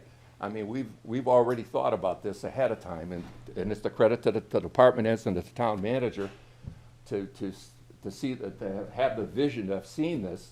And now let's keep our fingers crossed. We don't know what the future holds as far as inflation. We don't know if we're going to have a recession. I mean, the professionals don't know. So how would we know? But I think we're prepared for anything that could happen, and that's to the credit of the town manager and to the department heads. And our committee, we go over all the details, all the paper clips, we ask all the questions, and we continue to do that. And we don't just rubber stamp what comes before us. I think we ask hard questions and we get the right answers. So that when we do go to town meeting and we say the finance committee recommends, it's just not, well, the finance committee recommends, they're just recommending it. No. If they come to our meetings or listen to our meetings, whether through public access or on YouTube, they'd understand that we've asked these questions and we've gotten the answers that we needed before we can make a decision to say, yeah, we recommend this department's budget. It has to make sense to us fiscally. So, but I think it needs to be said that our levy, from a real estate standpoint, isn't sufficient to fund what we need done. So we look to excise tax, we look to personal property tax, we look to ambulance receipt funds. to fund the ambulance, to help fund the fire department. And then when we get these free cash is money that, well, God, part of the free cash was the $995,000 that we got in tax title, and the $331,000 that, wow, we got from the marijuana Facilities. facility. So, I mean, that's where this free cash comes from. And hopefully last year, we didn't have the snow that we had this year, so that was leftover money. So, free cash is a terrible way of explaining it. I think the town manager did a good job of trying to explain it, that it's money or revenue that we didn't anticipate, or it's expense that we didn't incur. And then we use that money for one-time purchases of equipment going forward in the ensuing year. So I don't know what else to say, but I think we're doing a good job. There's 10,000 registered voters, so either when we have a hard time getting 100 people to the town meeting, so either there's a lot of apathy out there, or we're doing a great job. And I think the silent majority thinks, I think that we're doing a great job. They think that we're fine, and they're confident in what we're doing with their money. And I don't know what else to say, but I think this is going to be an unknown year. It's not one that I envision I have the answers for, because I don't. But I think with the stabilization, with the department heads knowing what their challenges are, and that it's a bottom line budget for them, so somewhere in there they have to make it work. We have $100,000 as a finance committee to come to us. We have stabilization money. So I think we can weather the storm should there be one. Thank you, John. Thank you. Thank you. Thank you very much. Now, one question I have of the town manager has to do with, you alluded to the bond rating. And I'm wondering with our stabilization account and now with our new budgeting process that we have in place, what is Moody's going to say when they come to visit, and are we going to get them to come to visit and see if we can up our bond rating? So if we want to borrow money, we can at a favorable rate. What are your Well, I would say that, we've been at a good rate, like I said, the fourth from the top, but one of the things I know bond rating agencies do look at, they look to see if you have systems in place to continue to safeguard the types of investments that you make in a community. A lot of times, communities won't invest in their infrastructure, and it actually hurts them terribly. If they don't see you borrowing over time, they know that you're not taking care of your infrastructure unless you can show that you're using other alternative ways of financing those kinds of things. But major capital items, they know. Everybody needs a town hall. Everybody needs a fire station. We need schools. Right. So I think we're actually at a good phase now. I would not have felt comfortable thinking about going out and having a review. It's time. There's a lot of intensity in doing that. We have our normal financial audits and everything, but I think the best thing that I could want to do is set that management goal with our finance director and find the opportune time to do that. But I do think with the things that we have fundamentally shifted in this town, financially, with all of our indicators and the policies, procedures, the acknowledgement of our budget improvements, I think those were the things that if I look back on the letters, that they were more concerned about that we didn't have. Where, still we were viewed as being at risk because we didn't have those components in place. And I think by having those, I think we could absolutely shift that thinking among the bond raters. I really Well, do. because I know we're looking at school roofs for FY '24 was 1.7 million for the 3 school roofs, and now they put in for the Mass Building Authority, I think, for the 2 middle schools, and the high school is still going to be $795,000 that we'd be looking at entertaining in FY '24, and the Mass School Building Authority would pay 45% of the other 2 schools, the Chafee and the Barton Street. It would still leave us with about $500,000 or $532,000 that we'd have to come up with for the other 55% in FY '24. And I know that we're also looking at doing some renovations at the North Fire Station. That's on the budget for about $1.5 million. So there are things out there. We're looking 5 years out, and that's what you have to do. You just don't wake up today and say, what are we going to do tomorrow? And we're doing that. We're looking forward. So these are things we have to anticipate and see where this all comes out. But I thought it was very enlightening with the school department. It used to be kind of adversarial between the town and the school, and that's not the case any longer. Justin is doing a good job, our new superintendent's doing a good job. They're very open. They struggle. 40% of the student population is economically disadvantaged. So the first thing they do is feed them. The second thing they do is provide social and psychological services. And at the end of the day, they try to teach them something. So they're challenged over there, and they're doing the best they can. But it costs money, as you can see. And I don't think people don't really understand what it costs to educate, and what the burden is to the town, and how that translates into the real estate tax levy. And that's why we need more IPGs, and we need more outside revenue, and we're doing stuff with grants and stuff to augment that. So that's my 2 cents. I Thank you. hope I've enlightened some people on some of this. Thank you for your question, Mr. Chairman. Any other finance committee members want to address at all? Comments? No? Okay. John, I appreciate your comments, and I have to agree with you that the silent majority, I personally also feel, are happy with what the town's doing. We have a very balanced budget. Highly encourage people who want to know more about the budget to go check out the GFOA on the website. Unfortunately, we have a vocal minority who seem to not want to appreciate the information that they're receiving. I would love to see more of those 10,000 people who are comfortable with what we're doing coming out and supporting during town meetings. But again, I would have to agree that, them not saying anything and complaining or asking questions or trying to dig into things, they're happy with what the town's doing. The town has seen a huge shift over the last couple of years with increasing our infrastructure in regards to repairs, seeing the future and what could potentially become an issue and starting to address that. The roads are always going to be a complaint, no matter what. We have spent tons and tons of money. We live in New England.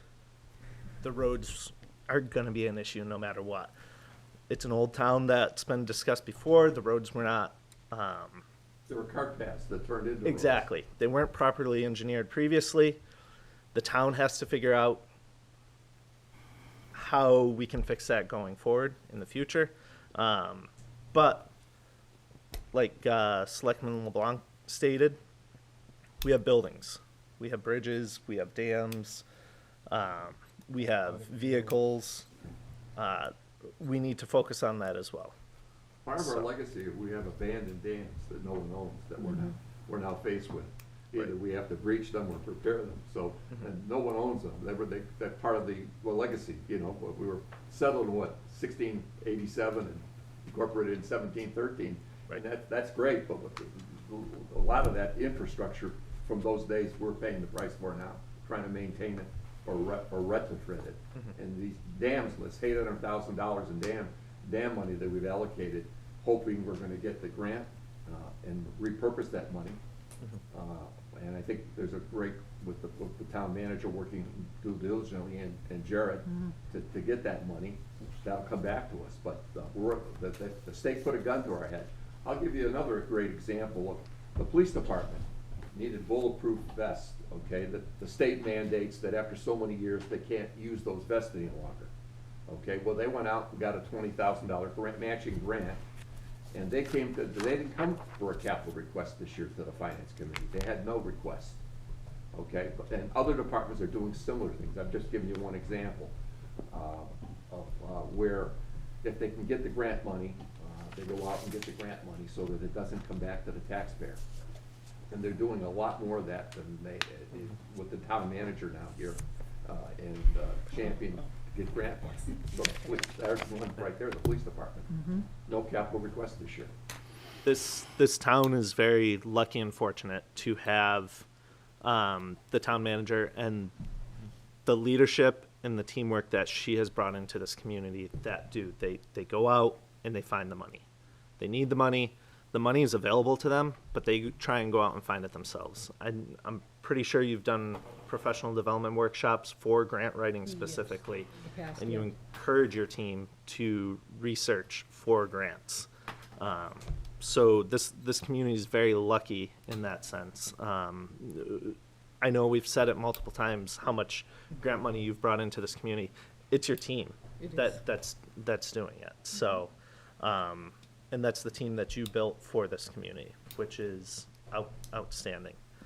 I'll admit I had some questions leading up to this budget presentation that I took half hour, 45 minutes of discussing with the town manager's office today in regards to how the budget is presented to the town. This presentation was phenomenal tonight. It was full of information. I learned a lot from it. Not only how you do your budgets, but how you develop this budget for this year. And again, I just want to state, the budget that's going before the town meeting is a bottom line budget, and it has been that way for the last 20 years. I think what Katie is doing with the budget that's being presented online is amazing, and the amount of information, again, that you can gain from that. I encourage any resident that has a question about the budget that's presented to them, go on to the town website under the finance director's page and the budget. It's one of the first links on that page. Go in. It's 222 pages. You don't have to read the whole thing, but answer your questions. Do a Control F and search for something, or call and ask. The town hall is very receptive, so it doesn't hurt to just ask and get an answer. Select board members, there is nothing to vote on tonight. I do have a So, comment. yep, I was gonna open it up for Talk comments. about a couple, and I'll apologize if, I know it's getting late, but, if you look at the last few years, what we've got just in grants, and if our budget was 40 million, we're averaging $4 million a year in grant money. For the taxpayers to get that benefit, the benefit we got from those grants, your taxes will be about 10% higher, first of all. There's also a direct relationship between the grants and bringing in more business. John spoke, how we gonna take care of the levy and stuff. We need the grant money, we need more business. An example is Route 20. We got, between the state and the developer we're working with, we got a $3.3 million for the infrastructure of Route 20, okay? The project that Ashworth has right now is gonna bring in about 150,000 square feet of commercial, okay? If you take today's value, it's about $35 million, okay? Figure out the taxes on that. Talking probably $500,000, $600,000, $700,000 a year. It's not gonna happen overnight, but that's what planning is. It's gonna be the next 10 to 15 years, we're gonna be able to take advantage of that, okay? If you look at Route 56, that's been rezoned, where we had the meeting for the presentation. Brand new business. They're already looking to expand on Route 56. The developer has sold 3 lots. He sold 1, he's got 2 he's close to selling on. One of those lots is gonna be a small industrial park. When that whole corridor is built out, by today's standards, you're looking at another $25 million in commercial development. So when people say, yeah, we're getting all these grants, it doesn't do us any good, you're wrong. We are getting grants. Tony's working on grants like now, $30,000 grant. That grant is allowing us to do the paperwork so we can get a bigger grant. We don't like the way it's set up, but those are the facts, okay? So I think, and the other thing I like is the fact that we're addressing our infrastructure, okay? People talk about the roads. Remember one thing, 95% of our voters didn't go vote, for or against the road. Do you think if it was really a problem with the majority of the people in our town, we'd have gotten more than 5% of the people go and vote? I don't know. I've talked to people, I was talking to someone the other day. They called me up, they had a question, I went and visited them. They don't want their road done, okay? Because they don't want people speeding. The road isn't perfect, but we can live with it. So, we have to look at the big picture. We have a group of people that don't like this, they don't like that. You gotta understand, folks, we're trying to meet the needs of everybody, not one special group, okay? And everybody has their priority. If you got children in the school system, that school's gotta be done, okay? If you live on a back road, yeah, you might want your road fixed. If you're a senior citizen, you wanna put money into the, you know, the senior, if you're a person that uses the community center, that's a priority. So all these things we're trying to set up. What we've set up now is the foundation to deal with this stuff, okay? So I'm encouraged, you know, I know a little, you know, John was stating some facts, but we have to react to this stuff, and we are reacting to it. So I commend the town manager and the staff that she's putting together, because we wouldn't get these grants if we didn't have Tony Sousa. We wouldn't get these grants if we didn't have Mike Lupa, okay? We wouldn't have these grants if we didn't have Katie.